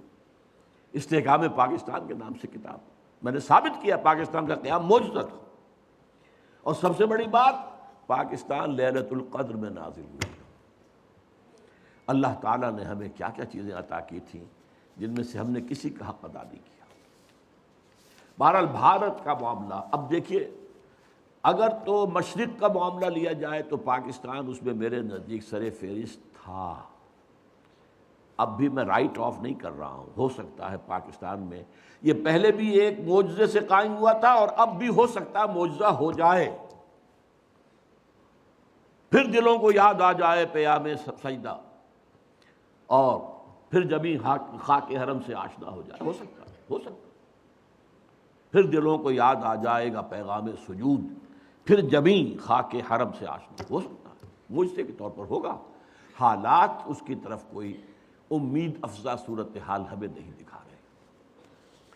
اب آئیے یہ ہوگا کیسے. اس کیسے کے پہلی بات تو یہ ہے کہ پہلے کیسے ہوا تھا ویسے ہی ہوگا، اور اس کیسے کے دو حصے ہیں. پہلے افراد کو تیار کرنا، افراد میں انقلاب برپا کرنا، دین کو افراد پر قائم کرنا، پھر افراد کا جمع ہو کر ایک طاقت بننا، اور کفر سے اور الحاد سے اور مادہ پرستی سے اور باطل سے اور طاغوت سے ٹکرا کر جانے دے کر اللہ کے دین کو قائم کر دینا. تو یہ دو مرحلے ہیں. پہلے انسان مارزوست، پہلے انسان تو لاؤ بھائی. یہ جو زیروز ہیں ان سے کیا بنے گا؟ آدمی لاؤ، وہ آدمی جن میں یقین ہو دل کے اندر، وہ آدمی جن کا کردار پختہ ہو، وہ آدمی جن کی زندگی جن کے دل سے ہر آرزو نکل جائے سوائے اللہ کی رضا کے اور آخرت کی فلاح کے. آؤ لاؤ آدمی لاؤ. یہ پہلا مرحلہ ہے. 12 برس تک مکے میں یہ کام ہوا ہے، اور میں ابھی پرسوں جمعے میں تقریر کر چکا ہوں. اس کے لیے عنوان کیا ہے؟ جہاد بالقرآن. یہ بھی مکی دور کے درمیانی زمانے کی صورت ہے. سورۃ الفرقان، جس کی پہلی آیت کیا ہے؟ تبارک الذی نزل الفرقان علی عبدہ لیکون للعالمین نصیرا. اور پھر آگے چل کر فرمایا فلا تطع الکافرین وجاہدہم بہ جہادا کبیرا. اے نبی آپ ان کافروں کی باتوں میں نہ آئیے، چکنی چپڑی باتیں کر رہے ہیں، یہ کوئی مصالحت اور مفاہمت کی باتیں کر رہے ہیں، آپ بالکل دھیان نہ دیں، مت مانیں، اور اس قرآن کے ذریعے سے جہاد کیے جائیے کیے جائیے کیے جائیے کیے جائیے، جہاد کبیر. تو پہلی بات یہ ہے کہ پہلے بھی یہ ہوا تھا تو قرآن سے ہوا تھا. دوسرا مرحلہ افراد کی تیاری کے بعد، وہ میں آج زیر بحث نہیں لاؤں گا. اس کے لیے میری کتاب جو ہے منہج انقلاب نبوی کا مطالعہ کیجیے، اللہ آپ کو ہمت دے، توفیق دے. یا اس کے خلاصے کے طور پر انقلاب، رسول انقلاب کا طریق انقلاب پڑھیں، ورنہ بات بہت لمبی ہو جائے گی. پہلے ہے انسانوں کا بدلنا، انسانوں کو بدلنا، اور وہ قرآن کے ذریعے سے بدلا ہے. اتر کر حرا سے سوئے قوم آیا اور ایک نسخہ کیمیا ساتھ لایا. هو الذی ینزل علی عبدہ آیات بینات لیخرجکم من الظلمات الی النور. تاریکیوں سے نکال کر نور ایمان میں لانے والی شے یہ قرآن ہے، آیات بینات ہیں قرآن. تاریکیاں بہت ہیں، نور ایک ہی ہے. نور ایمان واحد، ہمیشہ قرآن میں واحد آئے گا، انوار کہیں نہیں آیا. ظلمات بے شمار ہیں. الحاد کی ظلمت ہے، مادہ پرستی کی ظلمت ہے، شرک کی ظلمت ہے، انکار آخرت کی ظلمت ہے. یہ ظلمتیں تو بے شمار ہیں. فرائیڈزم ہے اور ڈارونزم ہے اور مارکسزم ہے، یہ سب ظلمتیں ہیں. ان تمام ظلمتوں سے نکال کر نور ایمان کی طرف لانے والا قرآن ہے. غالب ہوئے تھے مسلمان تو اسی کی بدولت، اور گرے ہیں تو اسی کو پیٹھ دکھا کر. وہ زمانے میں معزز تھے مسلمان ہو کر، اور تم خوار ہوئے تاریک قرآن ہو کر. میں جب 5ویں جماعت کا طالب علم تھا تب میں نے یہ شعر پڑھا تھا. اس وقت سے میرے ذہن کے کسی سب سے نچلی سطح پر یہ کندہ ہو گیا تھا، جیسے پتھر میں کوئی چیز جو ہے کندہ ہو جاتی. میری پوری زندگی جو ہے اس کے بعد جو بھی خدمت قرآن میں گزری ہے، میں سمجھتا ہوں اس میں اس شعر کا جو میرے تحت الشعور کی گہری سطح کے اندر جو ہے ثبت ہو گیا تھا، اس کا اثر. اس کو پھر فارسی میں جو کہا اقبال نے، خار از محجوری قرآن شدی، شکوہ سنج گردش دوران شدی. اے چو شبنم بر زمین افتندئی، در بغل داری کتاب زندئی. اے امت مسلمہ تو خار ہوئی ہے وہی ضربت علیہم الذلۃ والمسکنہ.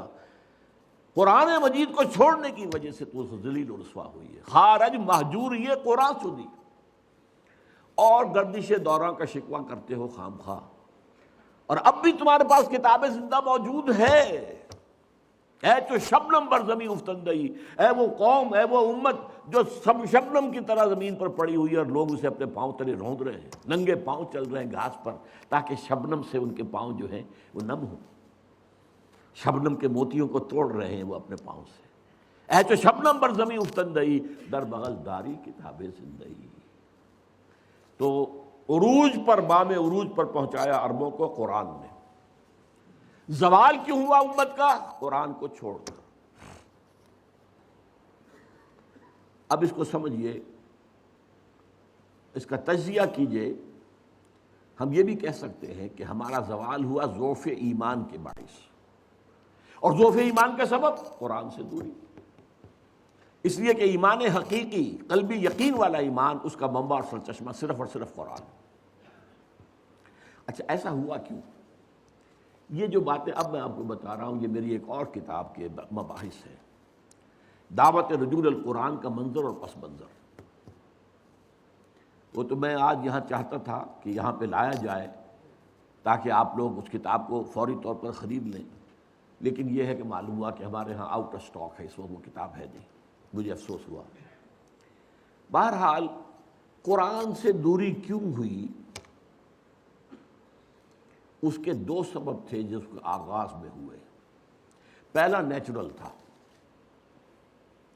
جب وہ تحریک تھی، جد و جہد تھی، ابھی جہاد جاری تھا، تو زیادہ ضرورت ایمان کی تھی، یقین کی تھی. جب اسلام ایک ریاست بن گیا، اب زیادہ اہمیت قانون کی ہو گئی. اب اسلام بنیاد ہے، ریاست کا شہری کون ہے؟ مسلمان.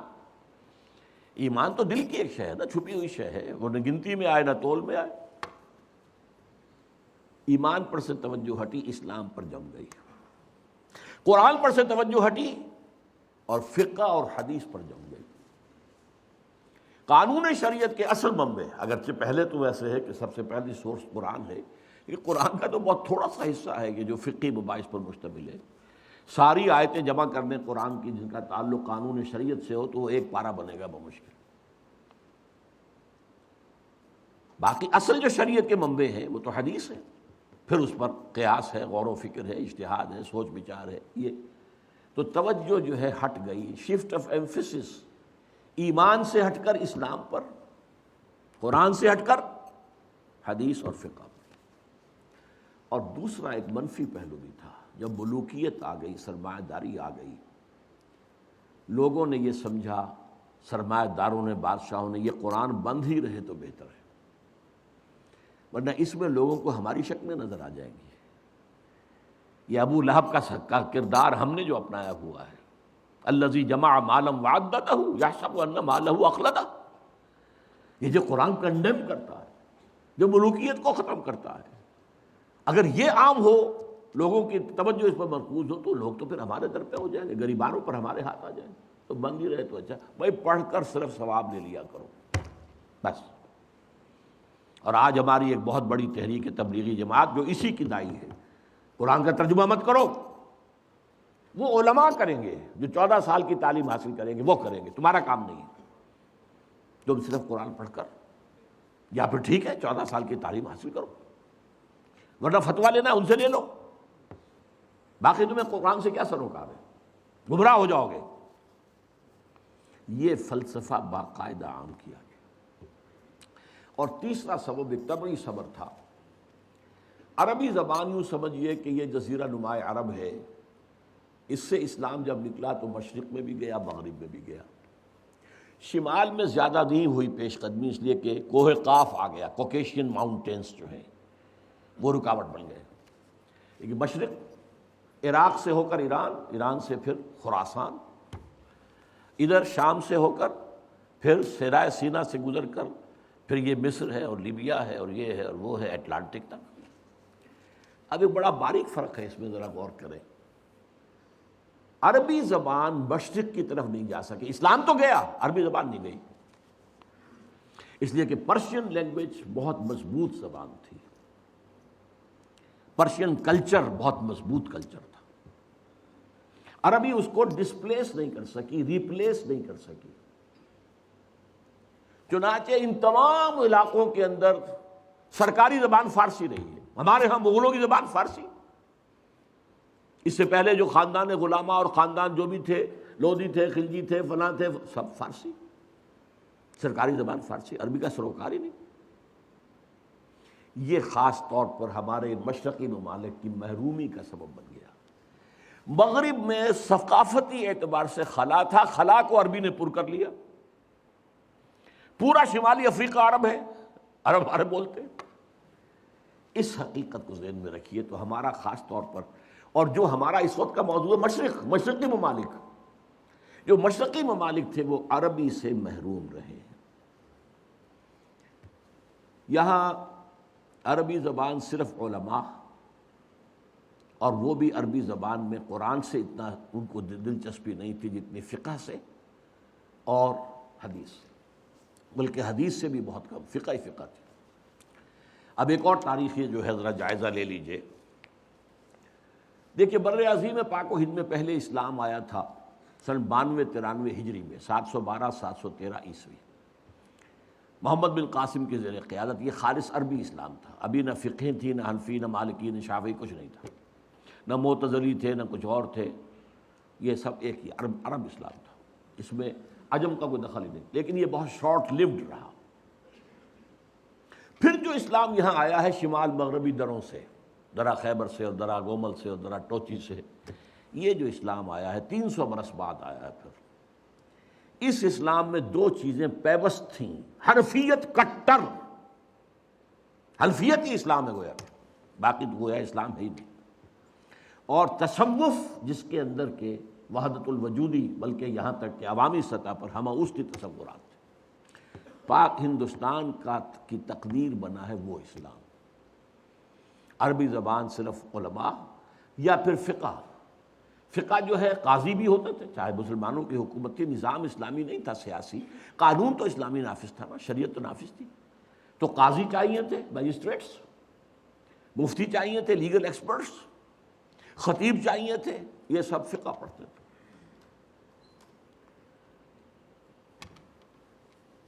اور قرآن سے جو دوری رہی اور حدیث سے جو دوری رہی، یہ کہیں جا کر وہ 11ویں 12ویں صدی میں جا کر قرآن اور حدیث کی طرف رجوع ہوا ہے ہندوستان میں۔ حدیث کی طرف پہلے رجوع ہوا ہے شیخ عبدالحق محدث دہلوی رحمۃ اللہ علیہ، جو 11ویں صدی کیا بلکہ ثانی کے مجدد شیخ احمد سرہندی کے ہم عصر ہیں۔ انہوں نے حدیث کا پودا لگایا ہے اس سرزمین ہند میں۔ 12ویں صدی میں شاہ ولی اللہ دہلوی آئے ہیں، انہوں نے قرآن کو کھولا۔ کس طرح؟ فارسی ترجمہ کیا۔ اس سے پہلے ترجمہ کرنا حرام سمجھا جاتا تھا، گناہ سمجھا جاتا تھا، جرم سمجھا جاتا تھا، اور شاہ ولی اللہ کے خلاف بھی عوامی ایجیٹیشن ہوئی ہے مولویوں کے ذریعے سے، مار دو اس کو، ترجمہ کرتا ہے۔ اور 2 افغانی، انہیں ولایتی کہتے تھے اس زمانے میں، یہ ولایت تھا نا، دوسرا ملک تھا، 2 ولایتی بلا لیے گئے تھے۔ فتح پوری کی مسجد میں عصر کے بعد درس حدیث دیا کرتے تھے، وہاں سے نکلے ہیں تو کھڑے ہوئے تھے وہ 2 پٹھان، 2 افغان قتل کرنے کے لیے، لیکن کچھ رعب ایسا پڑا ان پر شاہ صاحب کی نورانیت کا یا شخصیت کا کہ وہ قتل نہیں کر سکے، ورنہ قتل کر دیں۔ بہرحال حدیث کا، اور پھر دوسرے انہوں نے الفوز الکبیر کتاب لکھی، جس سے عام آدمی کے لیے بھی فہم قرآن کی کوشش کرنا ممکن ہو گیا۔ پھر ان کے 3 بیٹے، 4 میں سے 3 بیٹوں نے قرآن کے ترجمے کیے اردو میں۔ شاہ صاحب نے تو فارسی میں کیا تھا، جو اس وقت کی آفیشیل لینگویج تھی، جو آج کی انگریزی تھی، گویا کہ انگریزی دور کی انگریزی اور مسلمان دور کی فارسی۔ اسی لیے تو وہ آپ کے ہاں کہاوت ہے نا، پڑھے فارسی اور بیچے تیل، دیکھو رے قسمت کے کھیل۔ فارسی پڑھ کے تو اسے سرکاری عہدیدار ہونا چاہیے، یہ تیل کیوں بیچ رہا ہے؟ اور یہی حال ہمارا بعد میں ہوا انگریزی کا۔ اس اعتبار سے شاہ عبد العزیز نے ترجمہ بھی کیا، تفسیر بھی لکھی، تفسیر عزیز اردو میں۔ شاہ عبد القادر نے ترجمہ کیا با محاورہ، شاہ رفیع الدین نے کیا لفظی ترجمہ۔ اور یہ سب کیا ہوا ہے 19ویں صدی کے شروع میں۔ 19ویں صدی کا درمیانی حصہ جو تھا وہ تحریک مجاہدین سید احمد بریلوی اور شاہ اسماعیل شہید کی جد و جہد اس میں گزرا، اور یا پھر جس کو کہا جاتا تھا غدر، پہلی جنگ آزادی اس میں گزرا۔ لیکن 19ویں صدی کے آخر میں سر سید احمد خان نے تفسیر لکھی، 15 پارے کی تفسیر ان کی اب بھی ملتی ہے، اور اس میں الہاد ٹھوک ٹھوک کر بھر دیا۔ اس میں معجزات کا انکار ہے، اس میں فرشتوں کے وجود کا انکار ہے، اس میں جنات کے علیحدہ وجود کا انکار ہے۔ یعنی جو بھی نیوٹونین سائنس کی گرفت میں آنے والی چیزیں نہیں ہیں، کیسے ہو سکتا ہے کہ سمندر پھٹ جائے؟ یہ کیا مولویوں نے بتا رکھا ہے؟ نہیں، یہ تو مد و جزر کا معاملہ تھا۔ سمندر جزر پر تھا تو حضرت موسیٰ نکل گئے، اور جب فرعون آیا تو وہ مد کے اوپر آ گیا، بس غرق ہو گیا۔ یہ ساری توجیحات، فرشتے کوئی نہیں ہے، فرشتے فورسز آف دی نیچر کا نام۔ اب ظاہر بات ہے کہ سر سید جو ہے وہ ہندوستان میں مسلمانوں کا قومی رہنما بن کر ابھر رہا تھا، اور اس میں کوئی شک نہیں ہے۔ قومی اعتبار سے بہت مخلص تھا، بہت خیر خواہ تھا، اس میں کوئی شک نہیں۔ دینی اعتبار سے سخت گمراہ تھا۔ اس کی تفسیر نے جو گمراہی پھیلانی شروع کی ہے، تب علماء کو ہوش آئی ہے۔ پھر جو تفسیریں یہاں لکھی گئی ہیں ہندوستان میں اور ترجمے ہوئے ہیں، اس کی کوئی نظیر آپ کو نہ تو پوری مسلم تاریخ میں ملے گی، نہ کنٹمپریری مسلم ورلڈ میں ملے گی۔ کتنی تفسیریں لکھی۔ شیخ الہند نے ترجمہ کیا، محمود حسن دیوبندی نے اردو میں ترجمہ کیا، اس پر حواشی مکمل کیے شبیر عثمانی شیخ الاسلام نے۔ اسی طرح بریلویوں کے امام جو ہیں امام احمد رضا خان، انہوں نے ترجمہ کیا، اس پر حواشی لکھے مفتی نعیم مراد آبادی نے۔ اہل حدیث نے لکھی، مولانا سلام اللہ امرتسری نے لکھی، مختلف جو مذہبی تھے انہوں نے بھی تفسیریں لکھی۔ مولانا اشرف علی تھانوی نے لکھی، ان کے شاگردوں کو سمجھ لیجیے 3 تفسیریں انہوں نے لکھی۔ مولانا عبد الماجد دریابادی نے لکھی، مولانا مفتی محمد شفیع صاحب نے معارف القرآن لکھی، مفتی ادریس کاندھلوی صاحب نے، مولانا ادریس کاندھلوی نے لکھی، تفسیروں کا سیلاب۔ پھر دوسری طرف جو سر سید کے پیروکار تھے ان میں قادیانی سامنے آئے، انہوں نے تفسیریں لکھی۔ بشیر الدین محمود نے 2 تفسیریں لکھی، تفسیر کبیر، تفسیر صغیر، محمود احمد، بشیر الدین محمود احمد۔ مولوی محمد علی کی تفسیر جو تھی انگریزی کی، وہ بہت مقبول ہوئی، اس لیے کہ اس وقت تک انگریزی میں کوئی ترجمہ اور تفسیر تھی ہی نہیں، اور جدید جو طبقہ پیدا ہو رہا تھا جو مسلمانوں کا انگریزی پڑھ کر، انہیں ظاہر بات ہے کہ ضرورت تھی کہ انگریزی میں۔ اسی طرح علامہ مشرقی سائنٹیفک قسم کی جو توجیحات انہوں نے کی۔ لیکن یہ میں نے کہا ایک تو رائٹسٹ، ایک لیفٹسٹ علماء، یہ رائٹسٹ دیوبندی، بریلوی، اہل حدیث، یہ سر سید کے جو چیلے تھے وہ علامہ مشرقی ہوں یا قادیانی ہوں یا یہ کہ پرویزی ہوں، اہل قرآن ہوں، یہ دوسری طرف۔ درمیان میں 3 شاخیں تھیں۔ ایک شاخ تھی ابو الکلام آزاد، ابو الاعلیٰ مودودی۔ ابو الکلام کی تفسیر نے آ کے تہلکہ مچا دیا تھا، اگرچہ وہ پوری نہیں ہے اور تفسیر بھی نہیں ہے، ترجمہ ہے زیادہ تر، کچھ حواشی۔ اور مولانا مودودی کی تفہیم القرآن پوری دنیا میں پھیلی، اس میں کوئی شک نہیں۔ اسی طریقے سے علامہ اقبال اگرچہ مفسر نہیں ہے، لیکن ان کا کلام جو ہے اس میں قرآنی حقائق جس طرح سموئے گئے ہیں، میں انہیں مفسر مانتا ہوں۔ اور ڈاکٹر رفیع الدین جنہوں نے قرآن اور علم جدید نامی کتاب لکھی۔ تیسرے مولانا فراہی اور مولانا اصلاحی، یہ شاخیں ہیں۔ اور یہ میں نے آپ کو صرف میری کتاب پڑھی ہے، جب چھپ جائے گی دوبارہ نیا ایڈیشن آ جائے گا، دعوت رجوع القرآن کا منظر اور پس منظر۔ یہ ایک سیلاب آیا ہے اس بر عظیم پاک و ہند میں تفاسیر کا، تراجم کا، اور یہ واقعہ یہ ہے کہ اس کی کوئی نظیر، جیسا کہ میں نے کہا ہے، نہ تو ہماری پچھلی تاریخ دے سکتی ہے اور نہ کنٹمپریری مسلم ورلڈ میں کسی ملک میں اتنا کام ہوا ہے قرآن کا۔ اب اللہ کے فضل سے ہم آگے بڑھ رہے ہیں، تحریک رجوع الی القرآن ایک تحریک کی شکل میں، اس کی توفیق اللہ نے اپنے ایک بہت ہی حقیر اور ناچیز بندے کو دی ہے۔ میں نے اس کام کا بیڑا اٹھایا، 19 برس کی عمر سے میں نے درس قرآن دینا شروع کیا، جبکہ میں جمعیت طلبہ کا کارکن تھا۔ عربی میں نے ہائی اسکول میں پڑھی تھی، عربی گرامر مجھے مستحضر تھی اللہ کے فضل سے،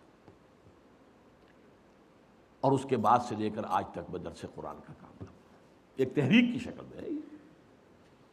یہ کوئی روایتی درس نہیں ہے، میں کوئی عالم دین نہیں ہوں روایتی، میں مفسر نہیں ہوں معاذ اللہ، مجھ سے لوگوں نے کہا آپ تفسیر کیوں نہیں لکھتے، میرا اس کی حیثیت ہی نہیں ہے۔ میں قرآن کا داعی ہوں، مبلغ ہوں، قرآن کا خادم ہوں، قرآن کا پیغام اور قرآن کی حکمت ان دونوں کو میں عام کر رہا ہوں، لیکن تفسیر لکھنا جو ہے یہ ایک بہت بڑی ذمہ داری کا کام ہے، میں اس کا اہل نہیں ہوں۔ ایک صاحب نے ایک زمانے میں بہت زور لگایا تھا، آپ ایک ترجمہ لکھ، جس زمانے میں الہدا کا ڈنکا بج رہا تھا اس ملک میں، سن 81-82 کی بات کر رہا ہوں، الہدا پروگرام میرا پاکستان ٹیلی ویژن کا، تو ایک صاحب نے سوچا کہ ان کے نام سے کوئی ترجمہ بازار میں آ گیا تو بہت بک جائے گا، میرے پیچھے پڑے رہے، اب فوت ہو گئے، افضل نام تھا ان کا، کہ آپ میں نے کہا بھائی میں نہیں کر سکتا یہ کام، میں اس کا اہل نہیں ہوں، آپ ترجمہ لکھ، 4-6 تفسیریں ترجمے سامنے رکھ کے آپ لکھ دیجیے بس۔ میں نے کہا نہیں، خدا کے لیے نہیں، تو میرا کوئی دعویٰ مفسر ہونے کا نہیں ہے، میرا کوئی دعویٰ مترجم ہونے کا بھی نہیں ہے، ترجموں میں بھی میں مدد لیتا ہوں دوسرے تراجم سے، اس میں ہے فائدہ، اگرچہ عربی زبان کا کچھ نہ کچھ فہم اللہ نے شمولیت دی ہے۔ بہرحال یہ تحریک رجوع القرآن جو ہے یہ ایک فضل عظیم ہوا ہے اس حقیر سے بندے پر، اس نے اس کو تحریک کی شکل دی ہے۔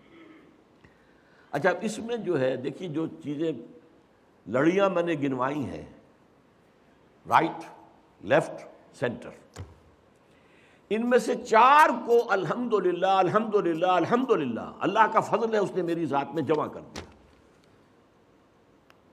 اس کو میں نے تفصیل سے بیان کیا ہے اپنی اسی کتاب میں، جیسے ایک حوض کے اندر 4 نالیوں سے پانی آ رہا ہے، ایک نالی ابوین، ابو الاعلیٰ، ابو الکلام، اسلام کا تحریکی انداز، قرآن کی تحریکی تفسیر وہ ان کے ہوں، دوسری ہی این، فراحی، اصلاحی، قرآن کا نظم، قرآن کا ربط، قرآن کا فطری استدلال، یہ ان کا موضوع، تیسری ڈاکٹرین، اقبال اور رفیع الدین، قرآن اور علم جدید، فلسفہ جدید، فلسفہ قدیم، ان سب کے حوالے سے قرآن کی تفسیر وہ اقبال ہے۔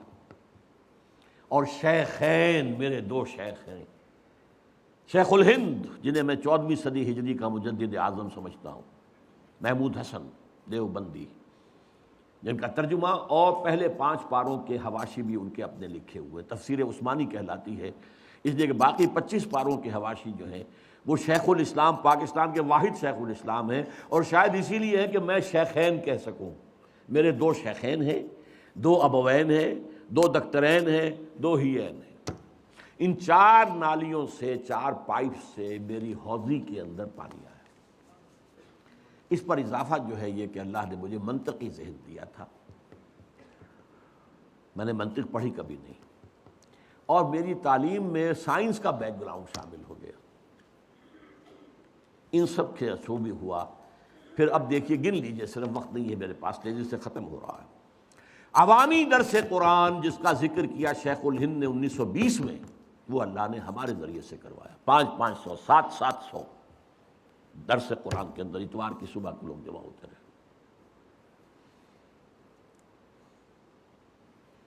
انجمن ہائے خدام القرآن، لاہور، کراچی، ملتان، جنگ، فیصل آباد، انجمن ہائے خدام القرآن، قرآن اکیڈمیز، لاہور، کراچی، ملتان، فیصل آباد، جنگ،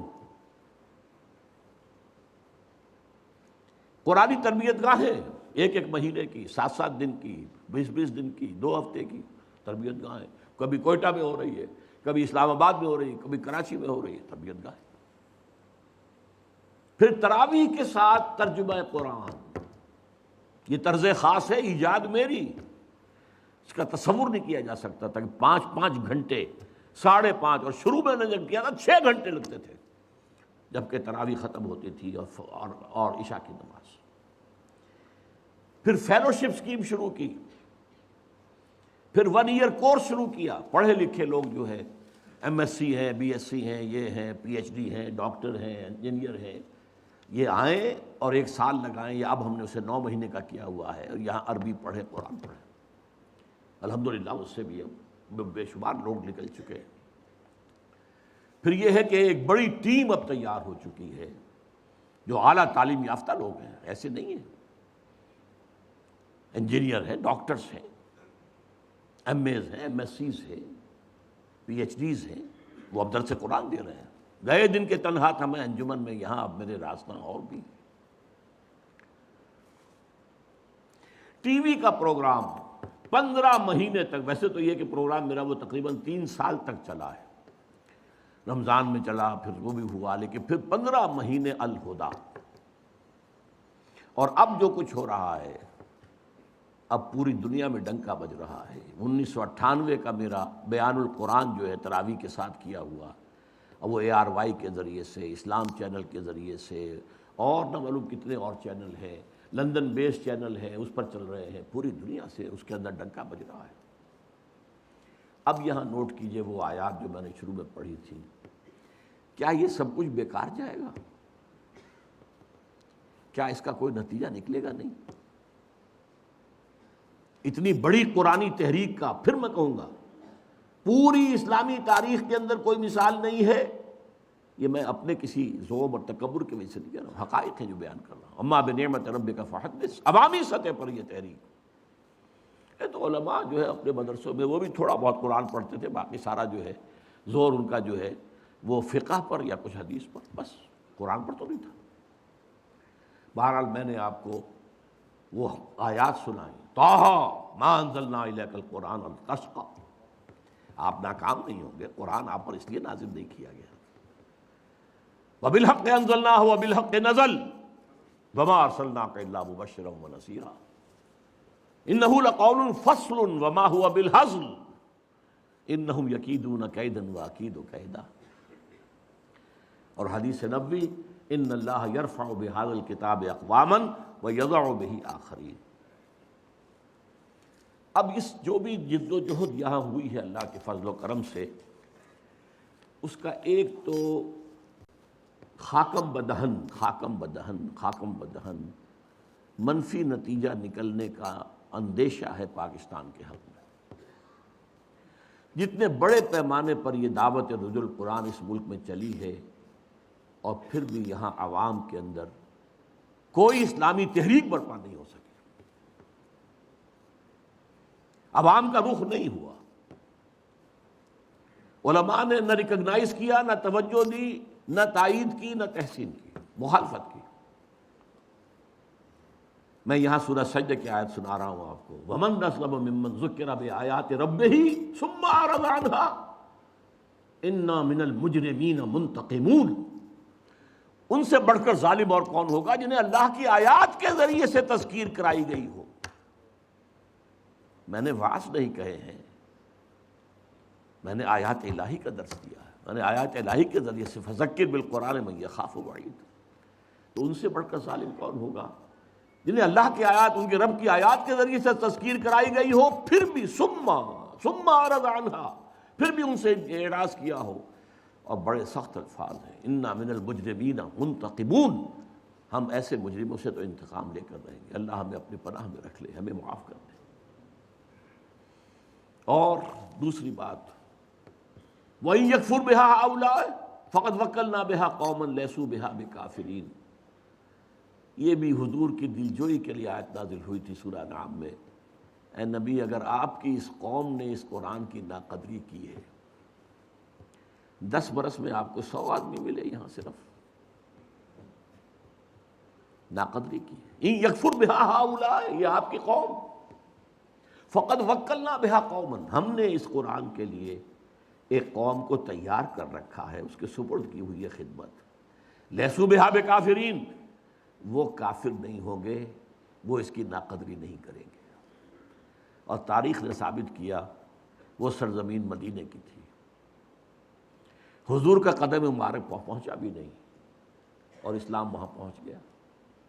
7 خزرجی حج کے موقع پر آئے ہیں اور ایمان لائے، اور پھر اگلے سال وہ غالباً 15 تھے، اور پھر کہا ہمیں کوئی آپ اپنے شاگرد دیجئے۔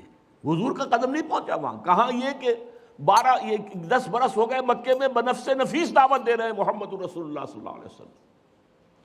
کجا یہ کہ اب آپ نے اپنے 2 نوجوان شاگرد بھیجے، ایک تو ان میں سے اندھے بھی تھے بیچارے، نابینا، عبداللہ ابن ام مکتوم، اور دوسرے مصعب بن عمیر رضی اللہ تعالی عنہما، اور وہاں ایک سال میں 75 آدمی حج کے اوپر آ گئے۔ جو 75 حج پر آئے ہیں تو 75 پیچھے بھی ہوں گے، یہ ایک سال کی کمائی ہے۔ ان یکفر بہا ہؤلاء فقد وکلنا بہا قوما لیسوا بہا بکافرین۔ میں نہیں کہہ سکتا کہ اللہ تعالیٰ کس ملک کو یہ خوش نصیبی عطا کرے گا جہاں یہ قرآن کا جو نزول ہو رہا ہے اب ٹیلی ویژن کے ذریعے سے لوگوں کے ذہنوں میں، لوگوں کے دلوں پر، وہ نتیجہ خیز ہو۔ جیسے آپ کو معلوم ہے کہ بڑ کا درخت جو ہے اس کی داڑھی نکلا کرتی ہے، اس کی شاخیں ہیں، شاخوں سے نیچے داڑھی کی شکل میں کوئی چیز اترنی شروع ہوئی، وہ زمین تک پہنچ گئی، زمین میں پنجے گاڑ لیے، پھر وہ تنا بن گئی، جس کو ایڈوینٹیشس روٹس کہتے ہیں باٹنی میں۔ ایک تو اصل تنا تھا، اس کی شاخوں کے ساتھ جو ہے یہ نیچے اتر کر داڑھی کی شکل میں اور زمین پر پنجے گاڑ کر وہ پھر تنے بن گئے۔ اسی لیے یہ بہت ایکڑوں کے اندر برگد کا درخت جو ہے وہ پھیل جاتا ہے۔ ایسے برگد کے درخت بھی ہوئے جن کے نیچے پوری پوری فوج آرام کرتے، غالباً بہار میں۔ بہرحال میں نہیں کہہ سکتا، کہیں نہ کہیں تو یہ جڑ پکڑے گی یہ دعوت، میں نہیں ہوں گا لیکن اس کے نتائج کہیں نہ کہیں نکلیں گے، اس لیے کہ مجھے یقین ہے ما انزلنا علیک القرآن لتشقی انہ لقول فصل وما هو بالحزل بالحق انزلناہ وبالحق نزل اور ان اللہ یرفع بہذا الکتاب اقواما ویضع بہ آخرین۔ جو بھی قوم اس کو لے کر اٹھ کھڑی ہوگی کسے باشد، ہو سکتا ہے اللہ کسی غیر مسلم قوم کو توفیق دے دے۔ آخر تاتاریوں کے ذریعے سے اسلام مسلمانوں کو دوبارہ دنیا کے اندر عزت نصیب نہیں ہوئی تھی، کروڑوں مسلمانوں کو قتل کیا اور پھر اسلام نے انہیں فتح کر لیا ہے۔ آیا فتنہ تاتار کے افسانے سے پاسباں مل گئے کعبے کو صنم خانے سے۔ اب میں آخری بات پر آ رہا ہوں جو میری آج کی اس گفتگو کا اصل پس منظر ہے۔ دیکھیے میں نے ابھی تک جو انقلاب کا عرض کیا تھا 2 مرحلے ہوتے ہیں۔ پہلے آدمیوں کو کھینچنا، آدمیوں کو تیار کرنا، ایسے مرد مومن بنانا کہ جو تن من دھن ایک منظم جد و جہد کے تحت لگا دیں اللہ کے دین کے لیے۔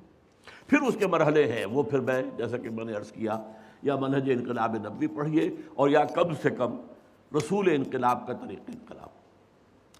اب یہ میں ذرا آسمان سے زمین پر آ رہا ہوں، آسمان سے چلا تھا نا پورے عالم اسلامی، پورے عالم انسانیت کا معاملہ، پھر ملت اسلامیہ کا معاملہ، پھر یہ ملت اسلامیہ پاکستان کا معاملہ، یہ سب ایک قرآن سے وابستہ۔ پاکستان قرآن کو تھام لیتا تو جو اس کی عظمت ہوتی اس کا آپ تصور بھی نہیں کر سکتے۔ بہرحال اب بھی موقع ہے، جیسا کہ میں نے کہا حدیث میں ہے کہ اگر سور پھونکا جا رہا ہو اور ساتھ ہی تم کوئی پودا لگا رہے ہو، لگاؤ اس کو، یہ چھوڑ دو بس ختم ہوئی دنیا تو ختم ہوئی، اب کائے کے لیے کام کرنا ہے، کام ہم نے کرنا ہے۔ اب مجھے خاص طور پر اس وقت جو ہے 2 اپنے اداروں کے بارے میں آپ سے عرض کرنا ہے۔ ہم نے قرآن اکیڈمی بنائی تھی اس خیال سے کہ جدید اعلیٰ تعلیم یافتہ لوگ آئیں اور وہ قرآن کو پڑھ کر پھر اپنی پوری زندگیاں وقف کریں، قرآن کے فکر اور فلسفے کو سمجھ کر جدید فکر اور فلسفے پر تنقیدی کام کریں کہ اس کے اندر یہ صحیح ہے یہ غلط ہے، یہ صحیح ہے یہ غلط ہے۔ یہ کام اصل میں اگر نہیں ہوگا تو جو آپ کے ہاں کا انٹلیکچوئل ایلیٹ ہے وہ اسلام کی طرف نہیں آئے گا۔ اس کے لیے ہم نے پہلے فیلوشپ اسکیم بنائی، پھر اور کیا، لیکن افسوس یہ ہے کہ ہمیں اس کے لیے لوگ نہیں ملے، اس میں ہمیں ناکامی ہوئی۔ ایک عمومی تبلیغ، عمومی طور پر تہلکہ بن جانا اسلام کے قرآن کی دعوت کا یہ ہوا ہے، اللہ کا شکر ہے، اللہ کا فضل ہے، لیکن جو نہیں ہو سکا اس کو بھی بات رہا ہوں۔ اسی طرح ہم نے یہ قرآن کالج بنایا تھا کہ یہاں سے ایسی نئی پود نکلے جسے پنیری کہتے ہیں، جو عربی اور انگریزی دونوں زبانوں سے اچھی طریقے سے واقف ہو کر پھر انگریزی کے حوالے سے تو وہ جو ہے جدید فکر کو سمجھے، اور عربی کوئی اندر جو ہے پختگی کے ذریعے سے قرآن اور سنت کو سمجھے، اور پھر وہ داعی بن کر کھڑے ہوں۔ افسوس یہ ہے کہ ہمیں اس میں بھی تاحال کوئی بڑی کامیابی نہیں ہو سکی۔ یہ ضرور ہوا جو لوگ بھی آئے ہیں ان کی کچھ تربیت ہوئی ہے، ان کے کچھ ذہن بنے ہیں، لیکن وہ چیز جو مطلوب تھی وہ ہم اپنے حسب منشا ابھی پیدا نہیں کر پائے۔ اس کی وجہ کیا ہے؟ مادیت کا اتنا شدید غلبہ ہے، اتنا غلبہ ہے، سب لوگ صرف روزی کمانے کے لیے علم حاصل کرنا چاہتے ہیں۔ علم بحیثیت علم کی کوئی حیثیت رہی نہیں۔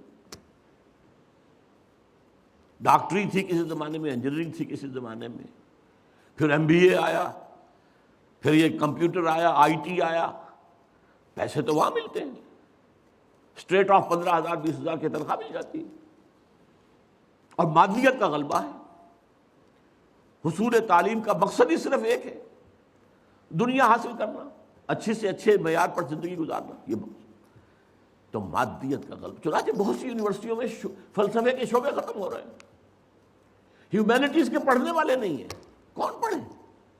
ہاں اکنامکس پڑھتے ہیں، وہ دنیا کی معاشیات کا معاملہ ہے اس وقت، وہ تو پڑھتے ہیں، وہ تو ظاہر بات ہے کہ اکنامکس ایز اے سبجیکٹ بھی ہے، پھر اس کے بعد سی اے وی اے کرنا ہے، اکاؤنٹنسی کرنی ہے، بینکنگ میں جانا ہے، وہ تو سب کے لیے، وہ کامرس ہے، سب میں چاہیے۔ لیکن اور کوئی پولیٹیکل سائنس کون پڑھے گا؟ کوئی پاگل ہوا؟ ہسٹری کون پڑھے گا؟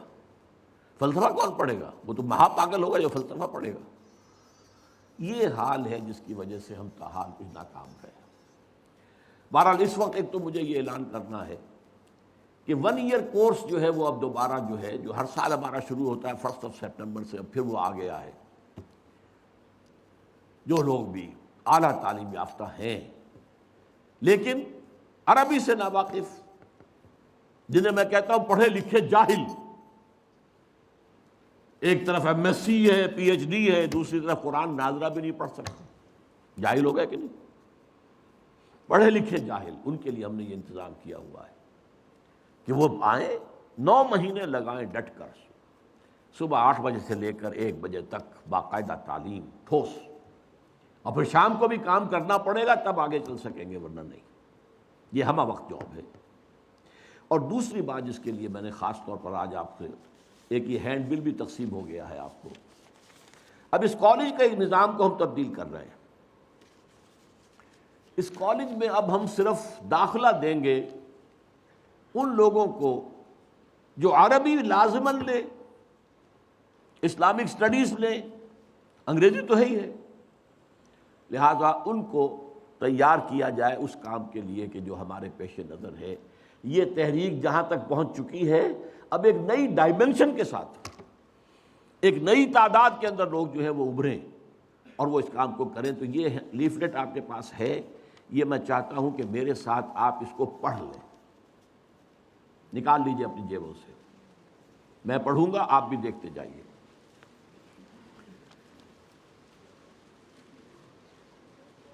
میٹرک کا امتحان پاس کرنے والے نوجوانوں اور ان کے والدین کے لیے لمحہ فکریہ۔ اب رزلٹ آنے والا ہے۔ میٹرک کے امتحان کو پچھلے زمانے میں انٹرنس ایگزامینیشن کہا جاتا تھا، یعنی یہ کہ اس کے پاس کرنے کے بعد ایک نوجوان علم کے اصل میدان میں داخل ہوتا ہے۔ یہ تو تیاری تھی میٹرک تک تو، تاکہ آپ کچھ پڑھ سکیں، لکھ سکیں۔ لہذا یہ اہم موقع ہوتا ہے کہ نوجوان اور ان کے والدین غور کریں کہ علم کے حصول سے انسان کا اصل مقصد کیا ہونا چاہیے۔ کیا علم کا مقصد صرف روزگار کا ذریعہ اور دنیا کی عارضی زندگی کو بہتر سے بہتر سطح پر گزارنے کی صلاحیت کا حاصل کرنا ہے، یا اس سے اصل مقصد ذہن اور فکر کی صلاحیتوں کو پروان چڑھانا اور عہد حاضر کے افکار و نظریات کے تنقیدی مطالعے کے ساتھ ساتھ علم حقیقت یعنی علم دین، خصوصاً اللہ کی کتاب کے علم کا حصول اور اس کے ذریعے دین حق یعنی اسلام کی سربلندی کے لیے جد و جہد کر کے آخرت کی ابدی اور سرمدی زندگی کامیابی اور کامرانی حاصل کرنا ہے۔ خاص طور پر والدین غور کریں کہ وہ اپنی اولاد کو صرف دنیا میں رزق کے حصول کے قابل بنا کر چھوڑ جانا چاہتے ہیں، اور یا انہیں ایک باعزت زندگی گزارنے کے قابل بنانے کے ساتھ ساتھ اپنے لیے آخرت کا توشہ اور صدقہ جاریہ بھی بنانا چاہتے ہیں۔ اولاد اس کام میں لگے گی، صدقہ جاریہ بنے گا آپ کے لیے۔ اگر طلباء اور والدین دونوں کا جواب دوسرے مقصد کے حق میں ہو تو وہ مرکزی انجمن خدام القرآن لاہور کے قائم کردہ قرآن کالج میں داخلے کا فیصلہ کریں۔ اب ورق الٹ لیجیے۔ قرآن کالج میں اس سال سے ایف اے کے لیے داخلے جو ہیں، لازمی مضامین تو ہے ہی انگریزی، اردو، اسلامیات اور مطالعہ پاکستان، ان کے ساتھ ساتھ اختیاری مضامین کے ضمن میں صرف 2 گروپ ہوں گے۔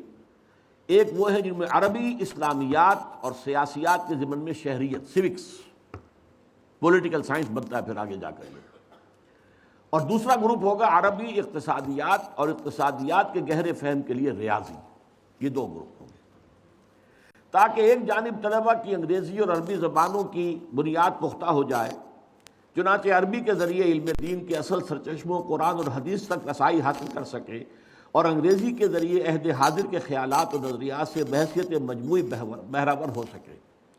دوسری جانب عہد حاضر کے نظام اجتماعی کے 2 اہم ستونوں یعنی سیاسیات اور معاشیات میں سے کم از کم ایک میں اعلیٰ تعلیم کے حصول یعنی ایم اے پی ایچ ڈی تک رسائی کے قابل ہو سکیں، تاکہ ان علوم کے ضمن میں تحقیقی اور تخلیقی خدمات سر انجام دے سکیں۔